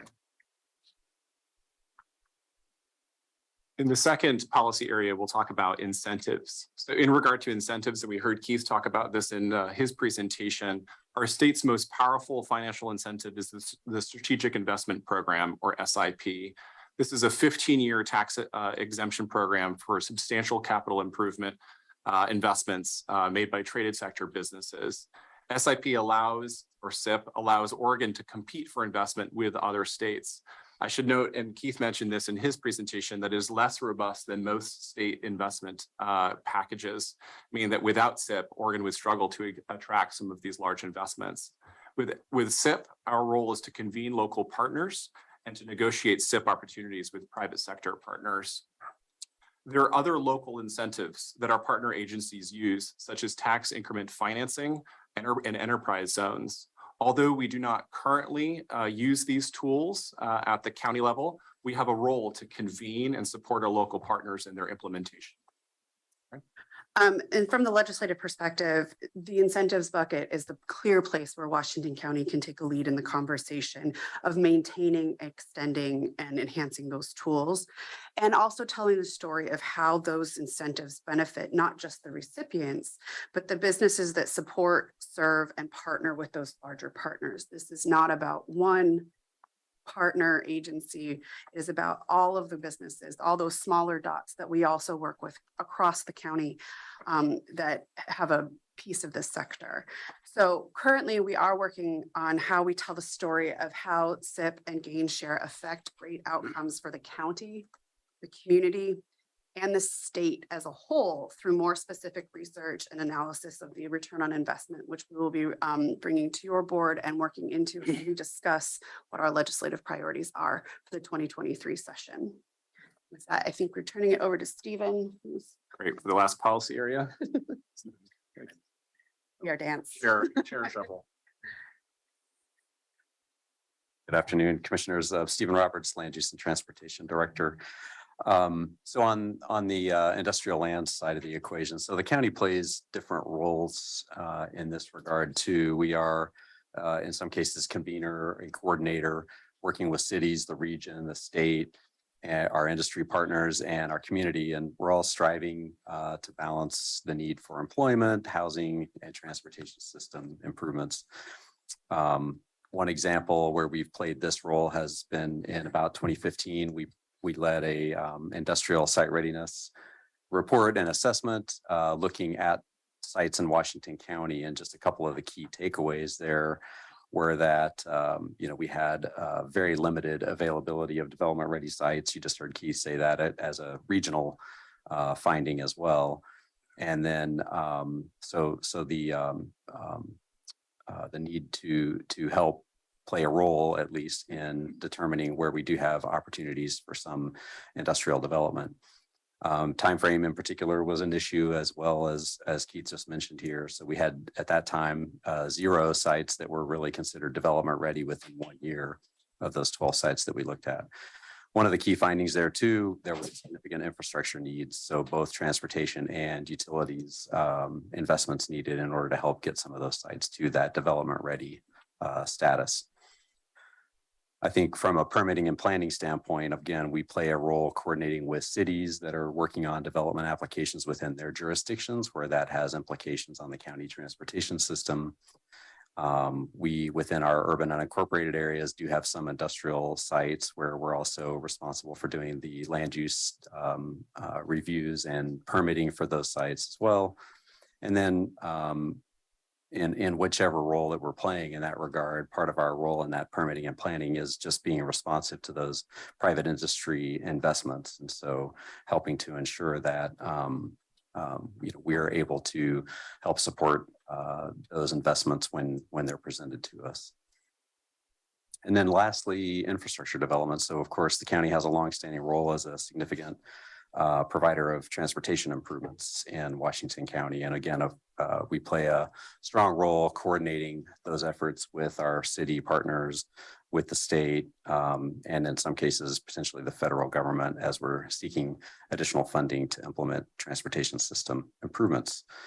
And then we also do a fair amount of coordination, of course, with our partners at Clean Water Services, Willamette Water Supply, and the cities when it comes to coordinating transportation infrastructure improvements with other utility and other infrastructure improvements as well. And from the legislative perspective, this is also incorporating some feedback we got from Clean Water Services here. Those words shovel ready is really important. And this is where we really need the state to step in and step up, because to become shovel ready, you have to do a lot of steps. But one of the major steps to that is the infrastructure that is needed to make sure that these sites are serviceable. But there's 2 types of infrastructure investments that need to be made. And we talk a lot about the infrastructure services, getting the roads that lead up to the site, getting the pipes to the site. But there is an overall need to make sure that the capacity facilities, the pump stations, the reservoirs, all of those things which, hold the water in and out, really needs to be funded as well, because making site level improvements is really important. But if your pump station can't move the water on or off the site, doesn't matter. So seeing that site readiness investment, I think, is really kind of a key component. And again, we are primed storytellers in how much those investments make a difference, and also how much those investments can really cost. Any one of us, the transportation side from the county's perspective, all of the water treatment that comes out of Clean Water Services as a capacity provider. And I will also say that we have done a lot of work as a state legislature on creating some programs that kind of look at site readiness development, but they remain unfunded. And that's the biggest problem, is that we can't create a bunch of tools that don't seek funding. And that's really where I think, from a legislative perspective, as the work we do down in Salem, is really to ask the state to step in and step up. And then the second is, of course, the just land use inventory process, and what the legislature is going to be making decisions about related to how the land use process works around identified opportunities. And I think it's, to be honest, to say we'll be facing some complicated questions, but we need to hear what the results of those inventories are for the region before we really know what the conversation at the legislative level is going to look like. But we need to keep in mind that this is a county-wide opportunity to support this industry everywhere within Washington County. We've seen development in the Sherwood Tualatin area of some of the supporting providers, and also up at the, the obvious one of Intel and all of their campuses we have in the northern end of the county. So with that, we'll go to the last slide and remind you of the policy questions. Happy to answer any questions that you have now, but also wanting to know what further information or analysis you need related to that legislative engagement, and or the additional information or analysis about any of the policy issues or action involvement from the county's perspective as we move forward through this process in the short, medium, and long term. And with that, I'll turn it back to you, Chair, to lead this discussion with the board. Commissioners, questions and comments, please. Yeah, I'll jump in here. This is, to go back to slide, whatever it is, the one that showed sites by tier for a 2011 inventory, 14 inventory, 17 inventory. Thank you.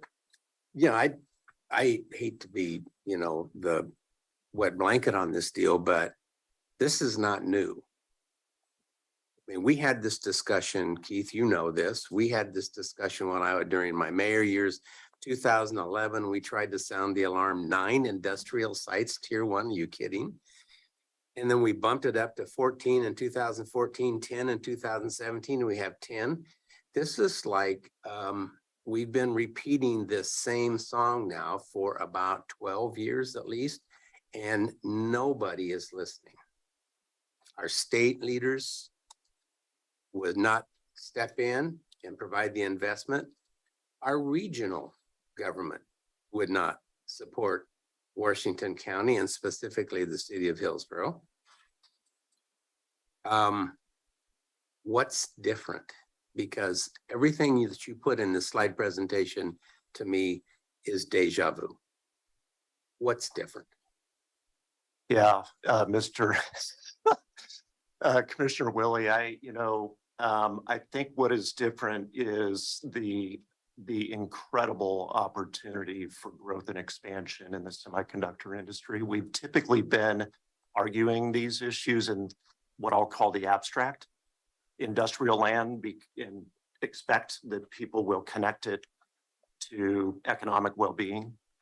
And I think right now we have a very tangible opportunity with a lot of, frankly, political support for doing something to take advantage of the CHIPS Act and of the growth opportunities. And I think the fact that other states are frankly out competing us right now is a big wake up call. So that's different than any of those other snapshots that we've taken. And in my conversations with legislators, the attention is there. They've brought these hearings forward. They're planning.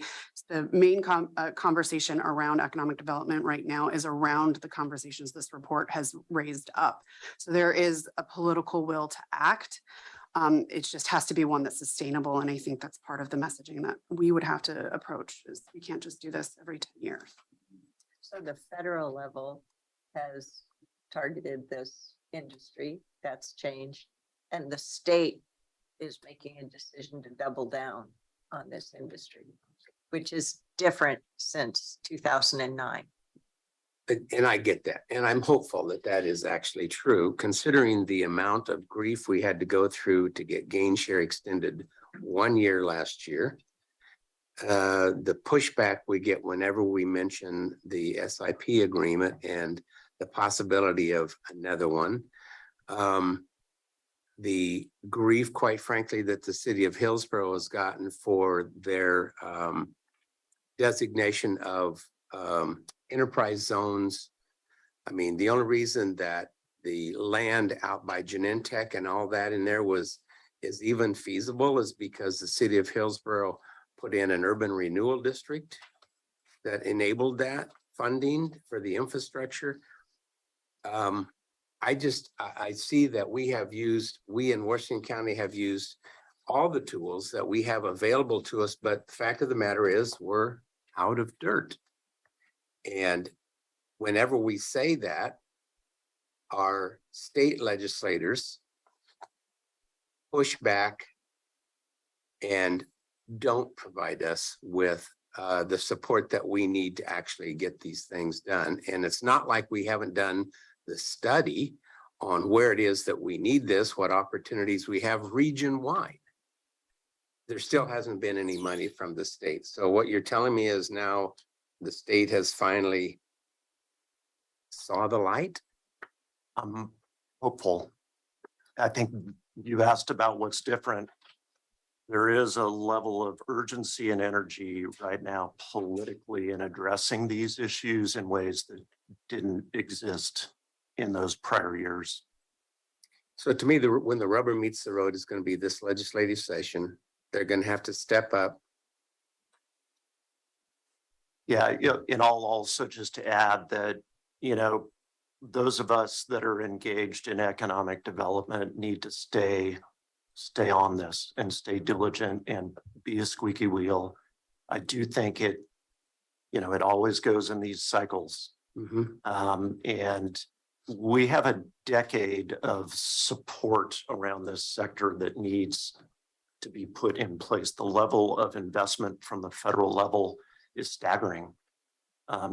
We will be reshoring all of the chip manufacturing that we have done around the world in the United States. And Oregon stands to gain a lot from all of this, but we are going to have to address these issues. The state will have to capitalize some of these funds that have been put in place in so nine. I can certainly hope. And so to use your term, Chair, I don't like to be the Debbie Downer here, but you're going to have to show me. And that's part of the reason why we're starting this conversation with you now, is that we need to be at that table, making sure that this doesn't go unmet. Okay, I'll jump into it, make some comments. I had the privilege of negotiating with Intel the first SIP agreement and all the ones since then, and it was a different atmosphere. I mean, in those days, I appreciate the information that you brought. I appreciate your enthusiasm, but frankly, the absent partner and all of this has been a state. We had governors coming to our meeting saying, please do this SIP agreement. And each time we said, well, we're always responsible for the infrastructure. And I'm going to include the schools in that too. And we've got to have roads. We've got to put in sewer lines. We've got to put in water lines. We've got to put in schools. And each and every time they promised a little bit of gain share, but it's been very minor. And so frankly, I'm probably been the biggest advocate here for these projects, but I'm not so much anymore. And you say, well, why not? That's terrible to say. If we have a partner, and I don't blame Metro. Metro, by the way, let's talk about Metro.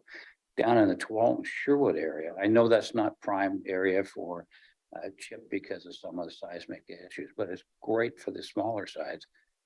They did add a lot of acreage down there. We have more acres down there than you talked about in your port holdings. A lot of acreage that could be developed. But what do we need? Infrastructure. And it is not helpful.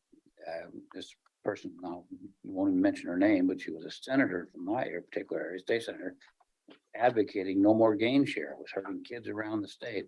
That's not helpful. It's not helpful if we have people going south. Not your problem, your committee's problem. But if we're going to have state legislative folks who say gain share, they don't understand it, they don't agree with it. Barn doors are open, the horse is running down the line, and we're, to Jerry's point, we're running after it saying, please come back. I've seen the Arizona, I have kids down in that area. I've seen what they're doing down there. I didn't have an idea about Ohio, but I knew something was going to happen. Not any profit, just figured out what was going on. Intel has been a wonderful, wonderful partner for our area. They've been great, Genentech and others. But we have areas in North Hillsborough that we need to bring in the urban growth boundary. They've got good land out there. We have areas down in, in the Tualatin Sherwood area that can be developed. But frankly, if the state's not going to really put any money in, what's money? $3-4 billion? I mean, that's nothing. $1 billion? Nothing. They need to put in that kind of money, not just say to the locals, you go ahead and do all these wonderful things. You take and bond somehow all these improvements. We're right behind you taking the income taxes, but we're not sharing. So, maybe I'm a Debbie Downer too, but I can't stress enough unless we can get that legislative group together and say, it's important. We need to go back to growing trees and crops. I mean, that's what's going to happen. And because we're not going to be competitive, and we all know that things are going to happen in Taiwan. We all understand that chips coming here. And so don't give up. I appreciate your tilting at windmills. To Jerry's point, it's a little late. We should have been doing this a little while ago. But this commission and its predecessor commissions, and I don't blame Metro because they've been looking for industrial land. We have all said in the cities consistently been trying to raise the alarm, say we've got land, we've got the technical ability to do this, be a partner with us, and lip service, yes. You and I are going to be partners. I throw all the capital and you throw nothing, and that's not really a partnership. So I'm talking to the choir, I understand, but unless the state wants to really be partners, we're just talking in generalities. And so it's none of our local partners. Clearly it's at the state level. Yep. So that's my comment.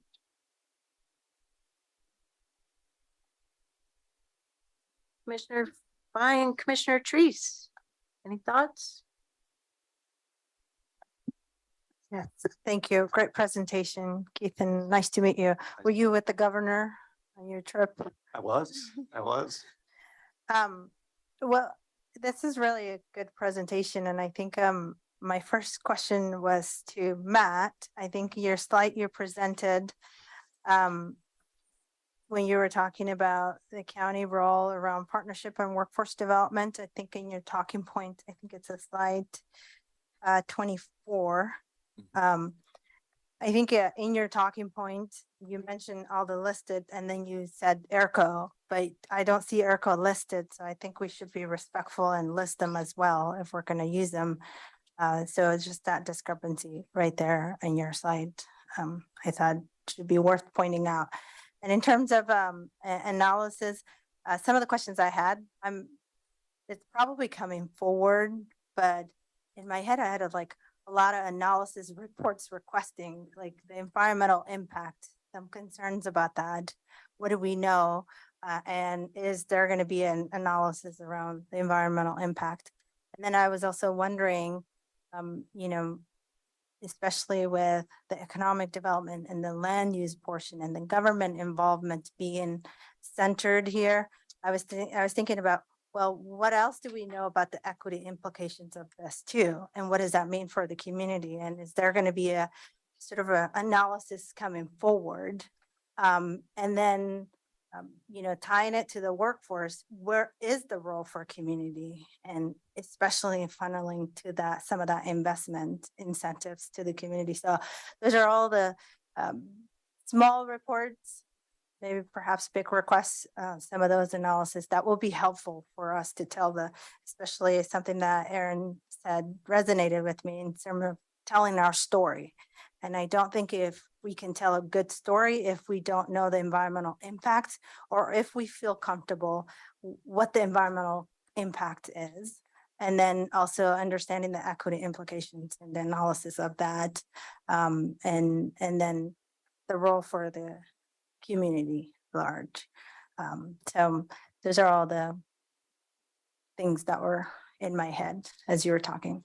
Yeah, and those are great questions. What I would say is that the task force itself is a diverse body. Equity was front and center in a lot of the task force discussions.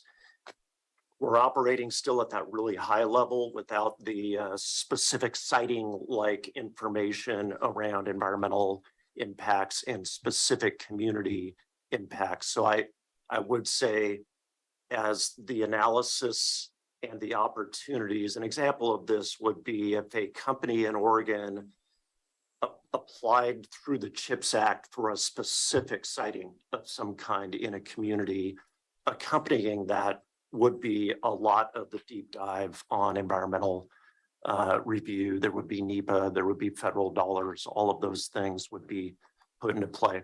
The task force still operated at a pretty high level with kind of the knowledge on the environmental regulations subcommittee of the task force around the way the current industry impacts the environment and the way that it is currently impacting the community and particularly with the regulations. Yeah, and then I think one thing I forgot about where this fits in, and I know that my district has Intel, the Aloha 198th Intel, and I participate as well. I was fortunate enough to participate the manufacturing week for this and the kickoff of the semiconductor. Right. I think, and I saw one of your slides. I think this is dubbed as an Intel bill, but I also saw one of the slide had the big Intel picture. So I don't know if that's still the framing. I think that's what I use.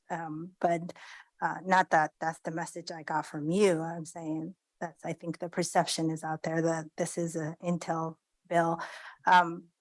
I learned in that manufacturing tour that the Aloha 198th, it's actually 60 to 70% of Intel revenue actually comes from that side. This is something they said to a large group of people. And I was really impressed of that comment and that, statistic that they shared publicly. But one of the things I also hear, especially something I heard when I was running is, the environmental impact of that, because there's this big smoke all the time coming out. It's not a smoke. I think Intel did a good job of explaining and putting people's concerns to rest. But I mentioned that to point about the climate impact as well, which I missed from my previous comment. So, the climate impact of all this, if it were to happen. So I think that that's also another analysis that might be coming forward, but something that's also probably being centered at the committee or the task force. Yes. You're not rushed, Commissioner Trees, don't worry. Well, I can keep asking.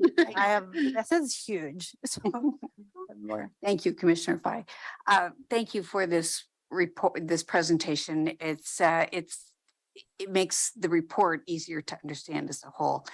And I do want to say a couple things. Number one, I agree with both Commissioner Willie and Commissioner Rogers around the state involvement. I've been around this a long time as well. Sorry. And I think that that's a key piece here, and that, but that also implies, I think, that we need to be looking at opportunities statewide.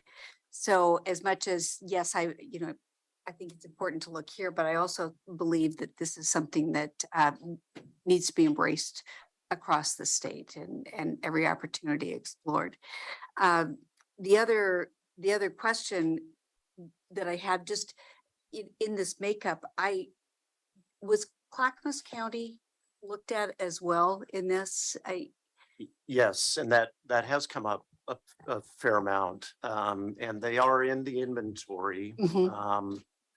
In fact, I would even say the next iteration of the inventory will be much more expansive beyond just the metro. To your earlier point about a statewide, it's gonna go all the way to Medford. It's gonna be in Bend, up and down I-5. And yes, Clackamas County is in the inventory and it was.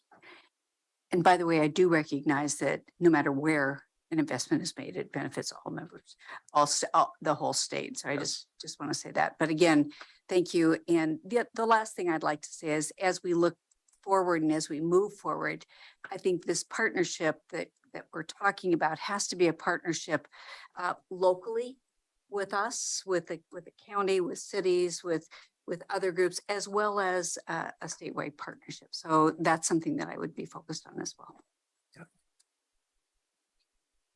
Thank you.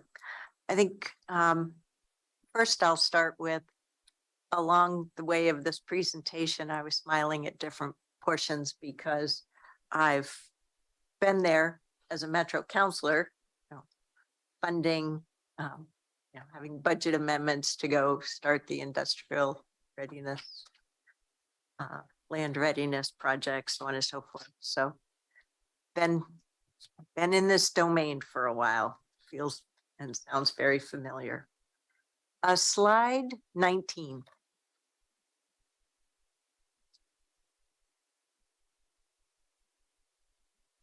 Two plus 6 doesn't equal 20. What am I missing? It's 28. I think the, We're missing the total. At the bottom. the 20 reflects a tier 3. Okay, It's Yeah. just spaced a little. They didn't Thank you. carry the box forward. thank you. It took me a minute to figure that out too. SIP, if my own research is correct, it's up to 15 years. It's not set at 15 years. And there have been presentations as recently as May of this year of SIPs throughout our state who have used different timeframes. So it's not a given that it's 15 years. I also, I'm learning more in this space. Certain mechanisms set up in 1993 and caps set up at levels like 100 million back in 1993, allowing for increases of 3%, but not indexed to inflation. That's a big problem for us. Big dollar sign loss. And the community service fee being capped at 15%. That seems kind of low. So there's a bunch of things that need to be changed. Tax models have shifted over the years. There are different caps that have been put in place, and I'm having a difficult time answering the question, are companies paying their fair share? So my feedback's a little bit different, well, worded differently, but I think reflective of what Commissioner Rogers certainly has highlighted. When you showed your daisy, as you referred to it, right? There's a big part missing. And that's recognition that companies and the state need local county and cities to function. And if they don't, that daisy doesn't even exist and thrive. There needs to be a recognition and solutions to current government revenue problems. My concern is that this is being set up as a give, much like Commissioner Rogers has mentioned, has happened in the past. And we can't just give. We need to get. So to be a little more pointed about it, on slide 8, it's not just about sites. It's about having functional county government, because without functional communities, that means county and cities, for companies and employees to perform, live their lives, it doesn't work. I'll be a real Debbie Downer using that phrase. The well is run dry. Your county government is starved. We're doing a pretty good job of breathing and staying alive, but we can't. I mean, we have a backlog of infrastructure like nobody's business. And that's hard infrastructure, but we also have soft infrastructure, whether we're talking about housing or general government, right? It takes effort to handle all the property records, all the tax bills, elections. So right now, the base level is too low for us. Funding the bedrock of government for a working community needs to be included with all of this. And so I was really trying to put a focus on soft infrastructure, because I think my colleagues have already mentioned much of hard infrastructure, but public safety was not included in that hard infrastructure list. And we do that too. So there are some needs that need to be addressed.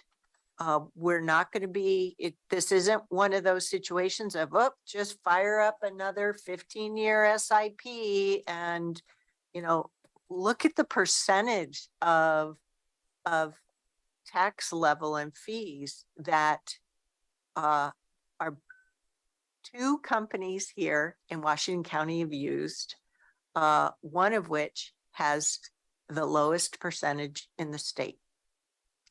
Wind projects, data centers in rural counties all across our state have gotten way more payback than this county has gotten, and we're starved. The county did a good job of offering a really good deal that has helped our private sector for up to 30 years. And boy, are we paying for it now, paying for it big time. And we've got, this board has a lot of problems it has to solve without having this opportunity in front of us. So not quite sure how we're going to see this through, but the state legislature is going to have to provide support, not just incentives that local governments can consider, but support to help ensure that the partners that are needed to pull this off that aren't even listed in the slide set can succeed. Count me in for loving Oregon and want the state to succeed, but we can't keep doing it this way. It's not a working formula. Catherine, if I could comment on that, on your gain share comment. Gain share was designed to be an equalizer, to be a partnership with the state to provide us with a return on our investment in those industrial investments that we were making. And the state has never understood that that was the deal, that we are investing and giving up millions and millions of dollars of revenue with the expectation of getting some of that back and sharing half of it with the state. And that wasn't good enough.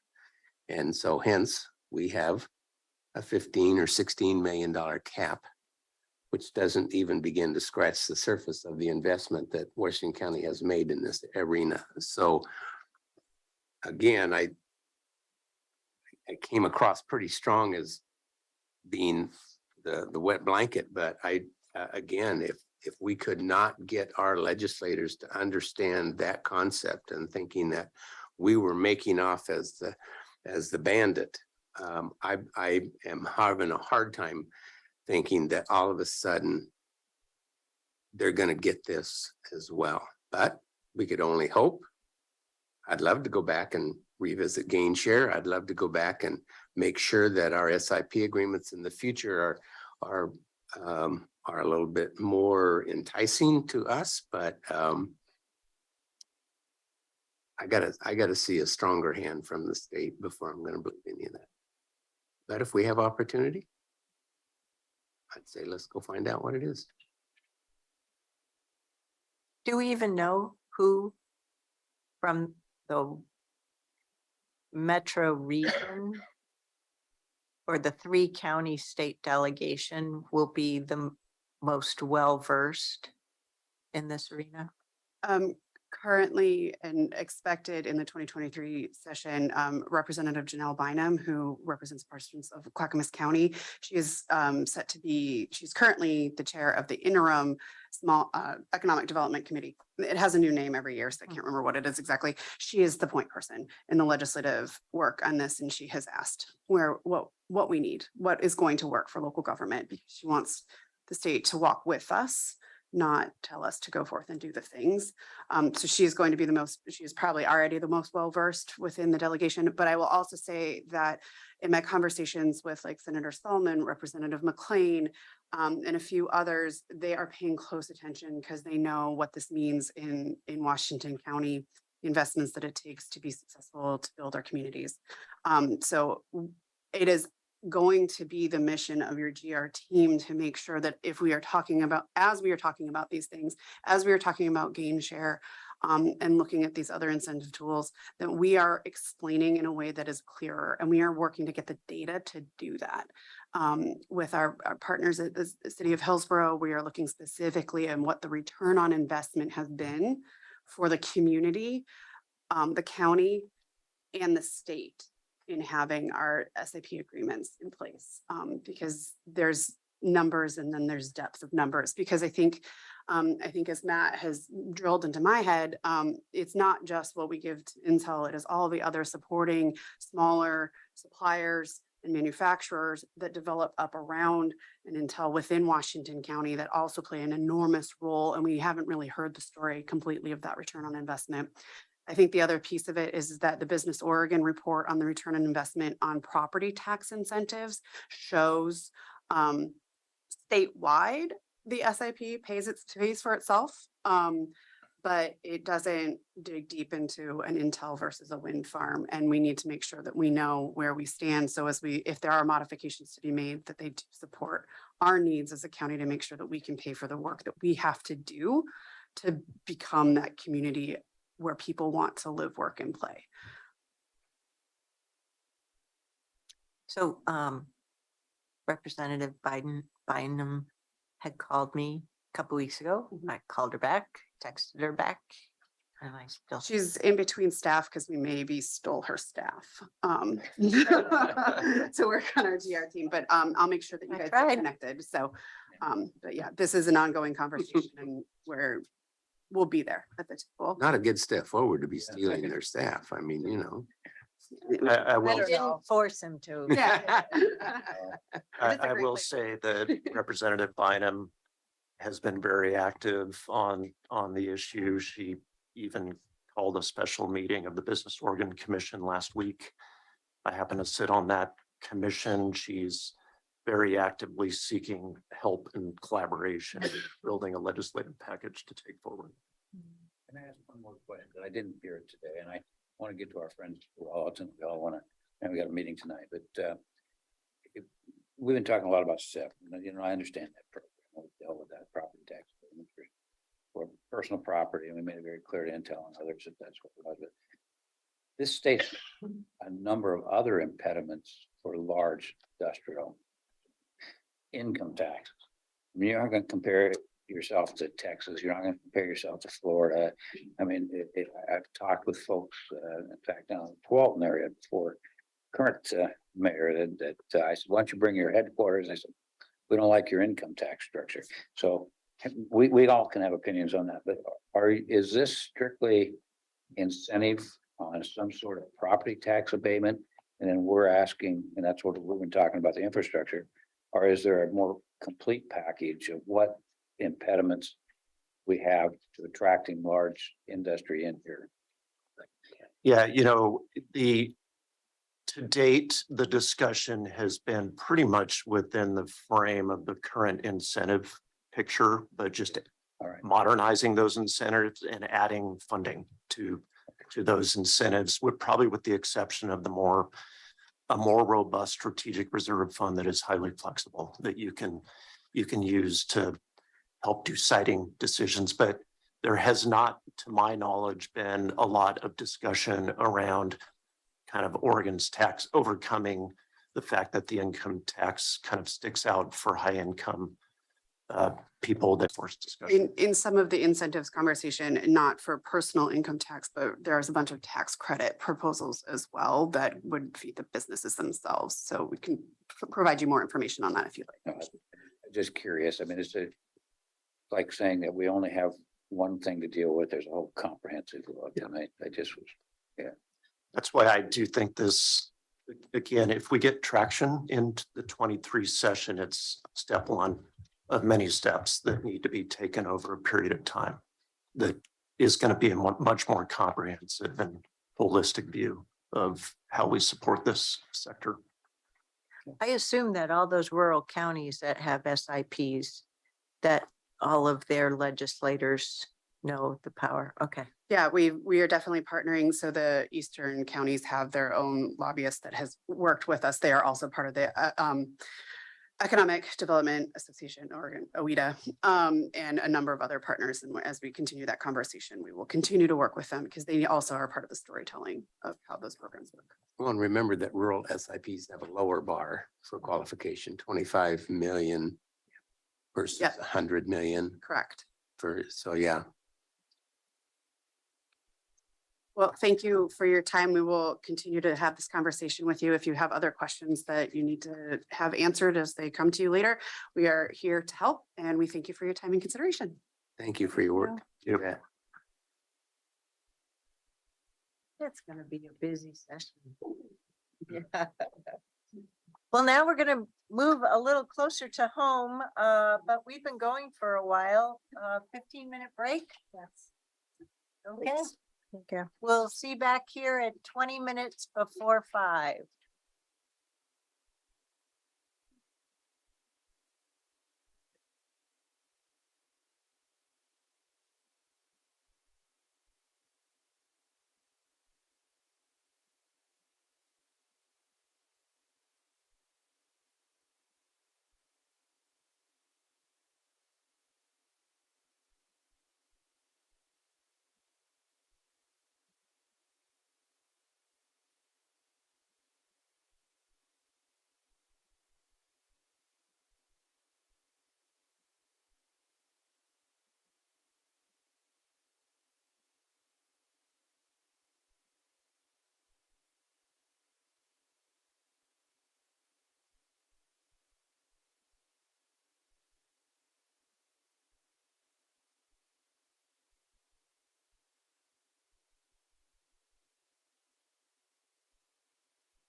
Anna 1, Anna 2, Anna.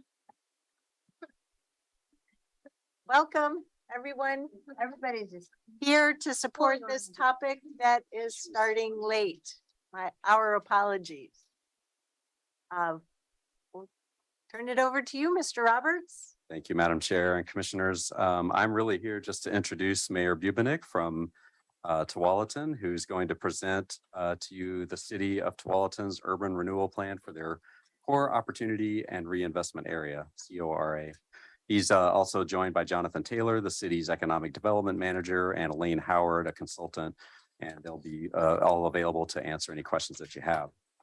So you may recall back in 2020, the city actually completed feasibility studies for 2 urban renewal areas. And the first of those was the Basalt Creek area, which your board heard and provided a letter of support for. And then your approval was actually warranted in that case because the area did include some unincorporated portions of Washington County. This second urban renewal area that you'll hear about today is for the central downtown Tualatin area. And your board does not have a role in approving this urban renewal area plan. However, you certainly can submit comments during the consultation period that's underway right now on this. Your agenda sheet did outline some potential questions or comments for you to consider relating to affordable housing, coordination on transportation projects, support for the future Southwest Corridor, light rail projects, and coordinating with Clean Water Services on habitat restoration. And then I can come back at the end of the presentation. I'm going to extricate myself to free up spots for the team here. And then at the completion of the presentation, obviously you may have questions and comments for the city. And then if you would like to submit a letter of comment, I can come back up and we can talk through that. And then we would potentially, if the board gives direction to provide a letter, then we can come back at your November 1st meeting with a draft version of that letter for you to consider.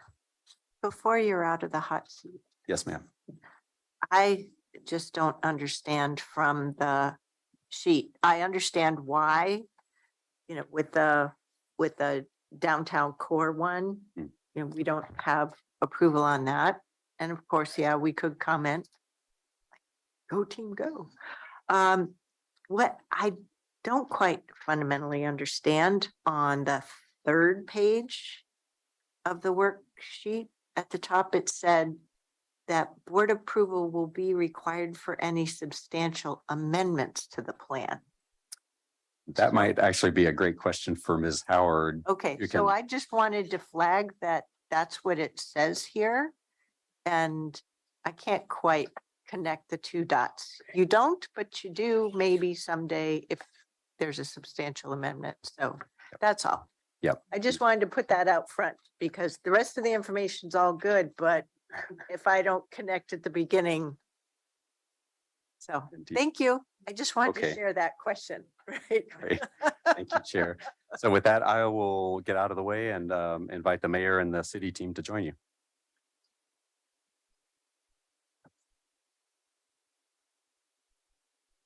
Welcome. And once again, our apologies for being Oh, no so worries. behind schedule. Just resume discussion. Sure that never happens in your meeting. Oh, never, not at all. We run like clockwork. Well, good afternoon, Commissioners and Chair Harrington. As you know, I'm Frank Bubenik, the Mayor of Tualatin. I'm joined today by Elaine Howard, our Urban Renewal Zone goddess. And Well, it's the first time we've been called that. We called Ooh, Kate a lot, but yeah, it's that's not it. goddess. and Jonathan Taylor, our project manager on this project. Back on September 12th, the Tualatin Development Commission recommended for consideration the core area and reinvestment area plan, also known as CORA, and commenced the required consult and confer period. In maintaining close partnerships with our regional partners, I am presenting this brief overview of the plan to you today. In addition to this presentation, Washington County has already received the official document and correspondence to provide any feedback it wishes to the Tualatin City Council to consider. On slide 1 here, what our particular note is the need. Since 2018, the city of Tualatin has worked on several long-range projects to securely position our community for long-term economic prosperity, beginning with the Tualatin 2040 plan. That project detailed the lack of land supply for residential and employment land development over the next 20 years based on our population growth. Remedying these efforts have become more paramount due to COVID-19 and the changing economic environment. With a projected growth over 1,000 households, our transportation systems, utility systems, and available land are severely restricted or limited to accommodate for that growth and future employment. So as was noted here, that is the big need. When people ask, why do we need this urban renewal zone? This is one of our big reasons. Next slide, please. So in talking with our community through several open houses, a citizen advisory committee, and city council workshops, we developed these 6 values you can see here that are the main values for this urban renewal zone, along with the goals below pictured with those little pictograms. I want to focus on a couple of these key values. Value number 2, leaving no existing business behind. We want to make sure if this urban renewal zone goes forward, that none of the existing businesses are put out of business. We're going to sustain them through the urban renewal zone development and make sure they're bigger and more profitable, ideally, when the urban renewal zone officially opens. So we're not going to shut anybody down. Because if they survive COVID-19, they deserve to survive urban renewal zone. Community identity. If you ever talk to anyone at Tualatin, this is one of the top 4 issues you hear about residents of Tualatin, that we have no community feel. We don't have a downtown. We don't look like Lake Oswego. We don't look like Tigard. We don't look like, Sherwood's quaint little downtown. That's something our community desires, and this will help us do that. Next slide, please. So this was the feasibility study we started off with. Initially, we were looking at about 593 acres of land surrounding the city of Tualatin and inside of it. The maximum indebtedness for this district was projected at $308 million, or $171 million in today's dollars. But that's not what we went with. Next slide, please. So why this area, people ask? I'm going to focus on 4 of them because you can read the bullets yourself. On item number 1, everyone knows, especially Commissioner Rogers, transportation congestion is the biggest complaint in Tualatin. It's the #1 concern of our residents. This approach would prioritize keeping newer development closer to our major transportation systems in a downtown where TriMet goes through, the West goes through. We now have Lime scooters. We have plenty of opportunities, and we want to reduce transportation sprawl into our residential areas. We want to do, the higher density development that a lot of adjoining cities are doing in our downtown. Bullet number 3, at the time of the feasibility study, the city was preparing for a potential Southwest Corridor terminus to be constructed at Bridgeport. Right now that's in hold, but you never know, that might come back. Number 4, much of our plan area is in a floodplain. Most of Tualatin's in a floodplain. So we need to mitigate for that, fix those issues so we can create available development opportunities and redevelopment opportunities here in Tualatin. And finally, number 6, we have some major infrastructure programs going on, several regional projects proposed, including the Southwest Corridor. We keep in touch with Metro and other agencies, TriMet, to see what we can do about addressing, future growth and infrastructure projects in our city. Next slide, please. So why is it needed? Well, you can see from this slide, we have the total need for infrastructure, transportation, and land improvements is estimated to be about $540 million in Tualatin. To meet that need, various funding mechanisms are needed. The city has utilized its own general fund, as well as additional bond measures. Our Tualatin Moving Forward bond program was a $20 million bond program approved by city voters in 2018, 10-year plan, approximately 20 projects. They're all going to be completed by next year. So we're 5 years ahead of our plan, and it's on time, on budget. It's a tremendous success. One of the biggest projects left right now, in addition to the well-known Garden Corner Curves project, is adding an additional lane on the piece of Nyberg between Martinazzi and I-5 next to Fred Meyer, which ideally will get you through that between Fred Meyer to I-5 about 2 minutes faster. So that's one of the big projects that are left over. So in doing those, we are doing the financial responsible prudent approach of leveraging all available resources.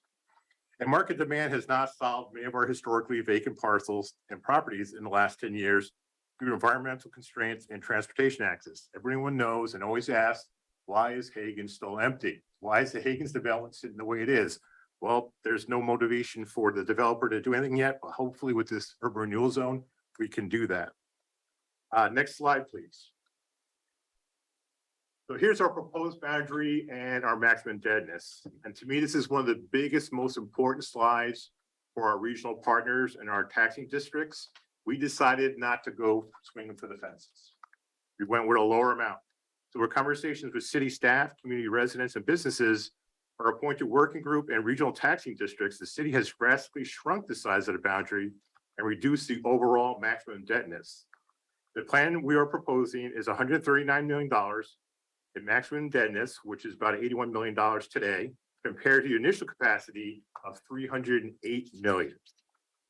So you might ask, why not fund? Next slide, please.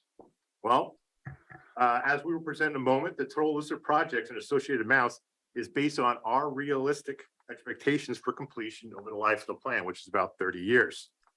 The city intends to be targeted with development while limiting financial impact to our general fund, as well as our regional partners. We're focusing on historically vacant parcels and parcels severely hindered by environmental mitigations. Those parcels are adjacent to our floodplain. With our overall urban renewal efforts and additional city responsibilities, our staff has limited capacity to ensure not only the success of this proposed program, but our remaining municipal responsibilities are maintained. Again, we have limited staff, limited time, and we don't want to overburden our staff with these kind of projects. Let's take a look at the project map. So if you look at the numbers on the left, they correspond with a little circle on the right. I want to point out that on the right side of the map, that's Clackamas County. This is not all Washington County. So that little orange or yellow tinge or length rectangle over there that Johnson's circling, that is Clackamas County. That is the area around Meridian Park Hospital. So Washington County is on the left side of the map. Right. Are you, Mayor Bubenink? Sure. Number one, the Catalyst project, is Yes. that the one you're pointing? No, No. they were Plan area. pointing- The plan area. Yeah, so what we call the Bullwinkle, it's kind of like a moose shape. Everything from that dotted line on the right side, between 3 and 5. Everything to the left, that's basically 65th. So everything to the west is Washington County. To the east is Clackamas County. So last week I presented the same plan to Clackamas County, and those two, there's basically 3 lots in Clackamas County that are affected by urban renewals. All right, so Commissioner Fai, speaking of the 18970 Catalyst project, this proposed project is a limited mixed-use development located along Lower Boones Ferry Road. Utilizing existing city-owned land, the construction of housing and commercial opportunities close to the regional transportation downtown will help meet those housing challenges while encouraging proximate parcels to develop. This is basically where the general area where the old Clark lumber used to be, if you know Tualatin well. It's across from the West Station and across from Hagen's. Ideally, if everything works out, we might have approximately 50 units inside that building, ideally of which about 40 would be permanently affordable. The Main Street Corridor project, which is number 4. For nearly 2 decades, our residents and businesses have stated the city has no downtown feel. This plan will remedy that. The city intends to utilize existing streets to develop a main street by connecting Lower Boones Ferry with Tualatin Shore Road adjacent to the Commons. So if you know where the new bricks is and what used to be Hayden's, the bank, that left side, if you will, of the Commons, if we're looking at it, that's where we propose to build a new main street. Number 6, intersection improvements. A number of highly trafficked intersections along Tualatin Shore Road are becoming increasingly congested and unsafe for pedestrians. So trying to cross from Fred Meyer to Cabela's, is kind of iffy. And also crossing anywhere around the McDonald's at Boones Ferry Road and Tualatin Sherwood Road gets kind of iffy. Number 8 and 9, regional transportation projects. While not funded as part of this plan, if the Southwest Corridor Plan revives itself or something similar, we'll be prepared to either extend the urban renewal zone or create a new urban renewal zone around the Bridgeport area to incorporate that plan. Next slide, please. Frank, sorry, Mayor. Sure. Just make sure that I'm geographically thinking in the same, where the circle 8 is, isn't that about where City Hall is and your library? That's the Commons. Yeah, okay, that's what you refer to as the Commons. I'm sorry, I'd forgotten that part. So, okay, thank you. I'm with you. That's Commons, Boone's Ferry, the railroad tracks. Yeah. Basically the nexus of our traffic issues. Or the beginning, the ending, begin wherever you'd like, the other side's on 99W. All right, any other questions on the slide? All right, with this, I'll turn this over to Elaine Howard to cover the next 2 slides. So the mayor talked about what the maximum indebtedness was, and when we do the financial analysis, we break that out annually per taxing district. So this shows the Washington County impact. This one's actually got the dollars and cents on it too. So I'm sure we could round those in future presentations, but it does show that the impacts would begin in fiscal year in 2024. And that the impact in that year would be a little under $42,000.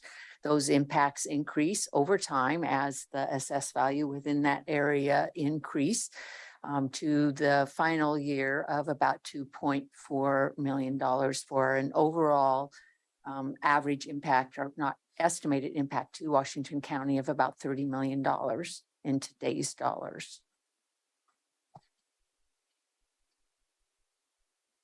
Next steps, this is really an outline of where we've been and the next steps. So we did have an advisory group that met 5 different times to provide input on the development of the plan.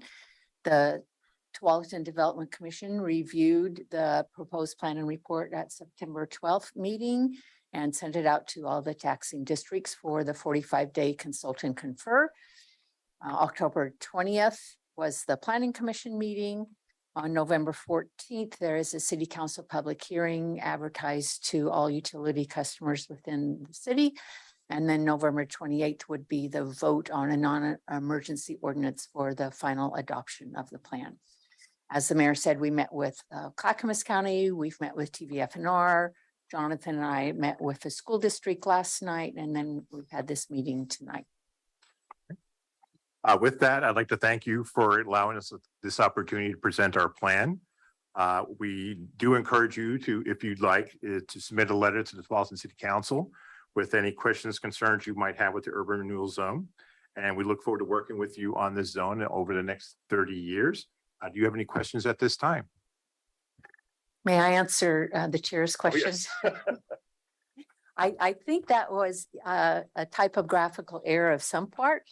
So the only reason you would have to vote on anything with this plan would be if in the future they decided to increase the maximum indebtedness above a threshold that's allowed for the city to do itself, or if they added acreage over 20% of the initial acreage. That would be a substantial amendment that does require other taxing district concurrence. So that either might have said does not require, or it might have been left over from the Basalt Creek document where it did require. No, I understand it now. Okay. That board approval would be required if there are substantial amendments, such as adding more land, Right. increasing the maximum Right. amount of indebtedness, or the duration or time to retire. Got it. Okay, user error. So commissioners, do you have any questions of Just these presenters? One pretty simple one. I know that urban renewal districts are limited by how much of your city you have in urban renewal. So does this take you kind of close to that threshold? And was that a part of the factor of why you went with a lower number, or? The reason we went with the lower number was there was significant concern from a couple of or one particular taxing district about the urban renewal zone and the impact on their future funds. So it was an effort to appease some of their concerns. As was also mentioned, it's just a matter of staff capacity to manage the project. Basically, Jonathan's it to manage this project. So it was in coordination with the taxing districts and our ability to manage the zone, we shrunk it down. Okay, I'm familiar enough to know that there are limitations on how much land of your city you. And we still got urban. We got a pretty, not good amount, but we're not hitting the maximum at all. Okay. But that's why in the event of the Southwest Corridor revives itself around Bridgeport Village, we have the capacity to add up, if we need to, a new urban renewal zone in that area. Okay. Thank you. And in terms of assessed value, it's under 12% of the city's total assessed value, and the limitation is 25%. So they're well below that. Okay. Thank you very much. So I have a question that may be a little too off the wall. But since we're talking about a 30-year time frame, that's why I want to pursue this, or at least get anchored better. And Mark, this is where I'll probably need some of your CWS mind help. So if we have a Cascadia level earthquake, if the Scoggins Dam isn't seismically retrofitted before then, it's my understanding that a lot of that water rushes down. Not good news for Tualatin. Okay, I understand that. We're on the case, working on it. Commissioner Treese and I went to the World Water Congress along with Mark and Diane in September, and we heard a lot about the state of climate change and flooding that Copenhagen's gone through. And so I've had that on my mind a bit, and the projections for sea level rise just in the quote unquote shorter term of 30 years. And I couldn't remember some of the statistics, so I just found it on the local coverage on the internet. So within the next 30 years, sea level rise could increase by 4 to 8 inches here in the Northwest. I don't know what that means for a community like Tualatin that is on the lower part of the Tualatin River Basin. So as you've planned for flooding at the same time that might be happening, so this flood mitigation, is it for what is projected for that 30 years out from now, or is it, could you help ground me into what flood planning level you've aimed for? All right. And it's really just because I'm wondering, because I'm relying upon all the work that you've all done. The major flooding area you see is around 6 and 3, that red zone there. That is the existing flowway range pretty well. That water will come up to, where the Lazy Boy is, and Nyberg Woods is. That water will come up to that gas station and to the McDonald's and the Lazy Boy. Okay. So we're going to do some remediation there. Downtown, since I've been a resident of Tualatin, over 25 years, we've had 200-year floods. And it's focused around Fred Meyer. So the water comes out of Tualatin River and goes that way. A lot of the development there has now been elevated. For example, the Oregon Nurses Association building. Yeah. They're elevated. The apartment complex down there are elevated. Yeah. So I think when the development comes, for example, the 18970 Catalyst project, it'll probably be elevated. Okay. It won't be first floor in the ground. I envision it being up in a parking garage below, similar to the office complex across the street from it. That a lot of the developers know that's where the water is going to come, so they encompass the development to adjust for it. And I'll let Jonathan answer if I missed anything. So most of our mitigation measures are preventing what we're currently experiencing. So most of this district right here is 43% paved surfaces. So we're trying to remove some of that to allow permeable surfaces for the lack of retention of the water on roadways. So for example, on Nyberg and Martin Nazi, if you've ever been there going through to Cabela's or Michael's, after a severe rainstorm, there is a lot of standing water. So that's kind of what we're doing right now. Our council is working on a climate action plan. And so I assume once that and our water master plan, we'll start incorporating into the urban renewal plan as such. I wish you luck. Mhm. I don't want to be there for a third 100-year flood. The odds are with you right Yeah, I know. Well, so, Oh, sorry. Oh, on that question. Mhm. So is the red the floodplain? It's part of it. So, you know, It's- when you're getting off I-5 and you're coming from I-5 heading north, and you get up on the Niobrara exit and you look to the right and you see all that, that's it. What does the red signify on the other parts too? So Commissioner Treese, if you look where the red dot is, I'm going to kind of outline our 100-year floodplain. So these red particular areas are actually what we're focusing on through actual project identification in this plan. So for example, there's 3.12 acres behind City Hall. That's greenfield development that has been historically vacant for as long as I've been there, as long as I think most of us have been there.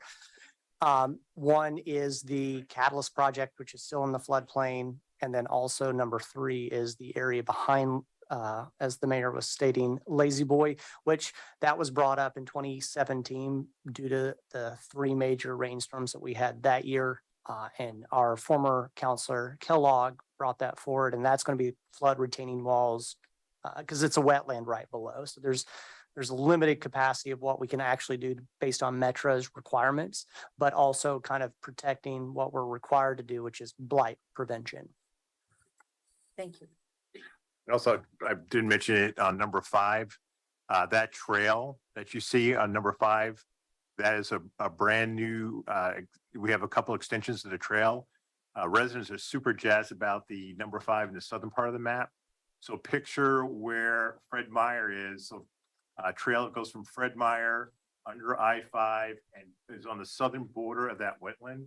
And it pops out where Meridian Park Hospital is, and then it heads north to Browns Ferry Park. And that's where Clackamas County came in about, you know, that's where they're impacted, that the 4 dots over there on the right side. On the eastern side is the trail that would be in Clackamas County heading to Browns Ferry.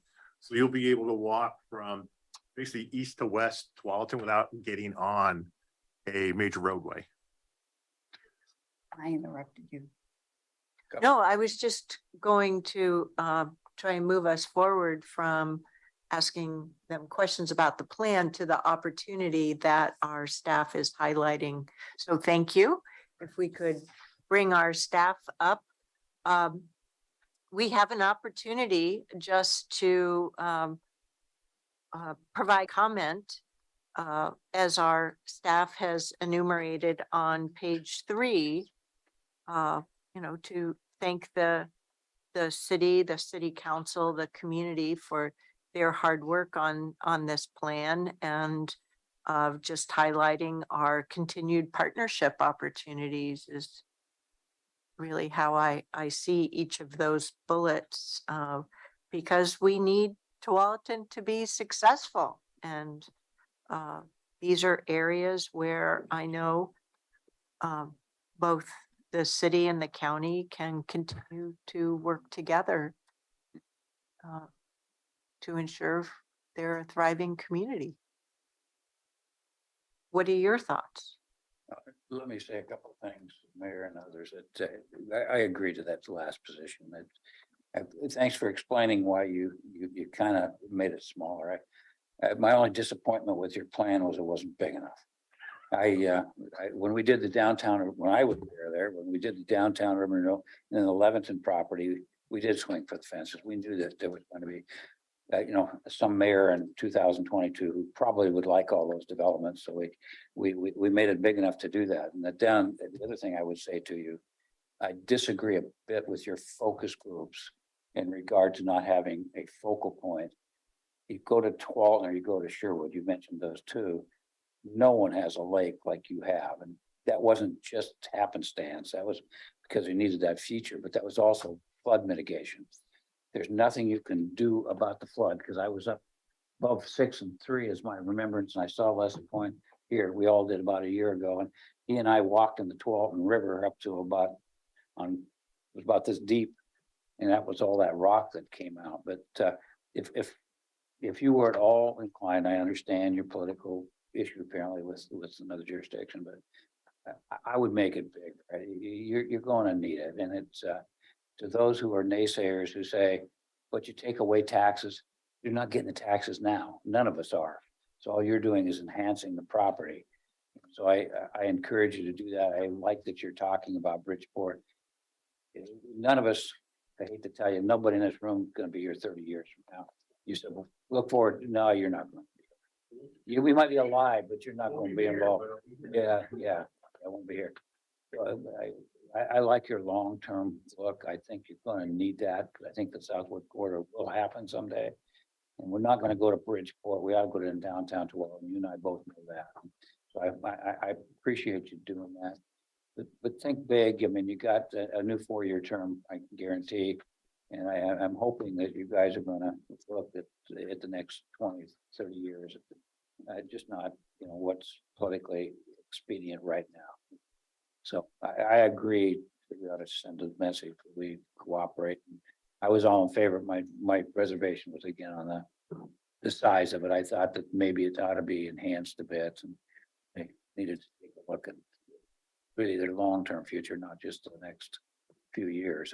It's 30 years funding. I get it, but it's a plan that probably should play out over a much longer time. I mean, heaven knows that lumberyard that was taken out as part of the original urban renewal, and it still hasn't developed. So you definitely need to do something. So anyway, that's my comments. So I'm glad you had the opportunity to share those. Commissioners, would you like to have our staff draft up such a letter of positive support highlighting these things? I have a question of some of the bullet points that was recommended. I think there was some statistics being offered in one of the bullet points about 60%. So could you say more about that? Well, What's just the that- justification of? So this came from housing staff, and Tualatin's plans called for supporting affordable housing for families within 60 to 120%. And the comment from our housing staff is, gee, if there's an opportunity to try to go below 60% to get that 30 to 60%. And that was we all know, I think, how hard it is to build that, but it's a comment that if you can, try to stretch. 60% captures your starting school teachers, your entry-level police officer, but doesn't catch all of the service workers in that whole core area, which is why encouraging the median income below is helpful. And also leverages the kind of opportunities for equitable housing that is being considered or planned for as part of the Southwest Corridor work, if I'm correct. Yeah, I think I saw a bullet point that said about affordable housing. But you'll get it more specific. Is that the plan just today, just to see if this is the rough draft of what you're going to mention in the letter, but then we'll see it. We'll have an opportunity to see what's in the letter. Because I first of all, I want to just say and pause and say thank you, Mayor Bubenik and the team, for your great presentations. Actually, this is a good project to end on, considering the heavier conversation. I thought this was going to be more heavier, but it was in a way more technical, but it was really also good and easy to follow. So thank you. And I echo what the chair said about your weight. So sorry about that. And I'm in support of the incoming letter. So thinking ahead, would it be possible for you to circulate a draft to the board so that we can ask Ms. Angie questions at the November 2nd roundtable, which is next Wednesday? Because their city council is having a public hearing on November 12th, which means we have to give our total approval, what, November 7th? What is that Tuesday of the first week? November 8th. Yes. So we don't have a lot of time to be doing wordsmithing. So if there are bullets that are missing, or if you have other questions for staff on this, on these suggested points, please engage with them, but we need to get this letter crafted and approved by the board. I'm in support of this. I would like to know, when we look at the county as a whole, how many of these situations are we looking at? And what is the overall impact? And I know we're thinking that way, but I would like, which is separate from supporting this. So my support is there, and I appreciate the presentation. I appreciate the description and the talking about reducing it down and why. That's all very helpful. But I do think we should have I should have at least a working knowledge of where we are in relationship to the whole. Yeah. So it would be good to know what are the current active urban renewal areas in Washington County. The one thing that I've learned over the years is urban renewal is still somewhat of a newish tool in Washington County compared to Multnomah County. But the thing that has frequently occurred here in Washington County is that the urban renewal plans close as opposed to continuing to stay open for a very long time. So there's been a commitment locally that after these, some have been just 15 years, some have been 30 years, but that they close so that the realized revenue will in fact be felt by the jurisdictions that have been patient. Yeah, but I think we can prepare a memo to that effect and send that along with the draft letter. Again, I want to make sure that we separate those two issues though. They're not tied at all. separate. Yeah, and I don't even know where they all are. I know we've brought It takes some a time. couple, in the last few years, I think we've brought a few, but we have records. We'll be, yeah. But you've got a lot of stuff you're trying to get done between now and the end of the year, so. That's why I didn't give a date. And my request is not, it's, I'm not pressing on this, like I said, that's why they're Decouple, not, but- yeah, they're not tied at all. Figure it out. We'll determine what it takes and then follow up appropriately. Yep. So is the city with us? Okay. Hearing what you need or hoped. Terrific. Great. Thank you. So we have our board meeting at 6:30. Will you make it home in time? Yep. Okay, terrific. So has anything come up that, okay, that's it then. Work session adjourned. Thank you.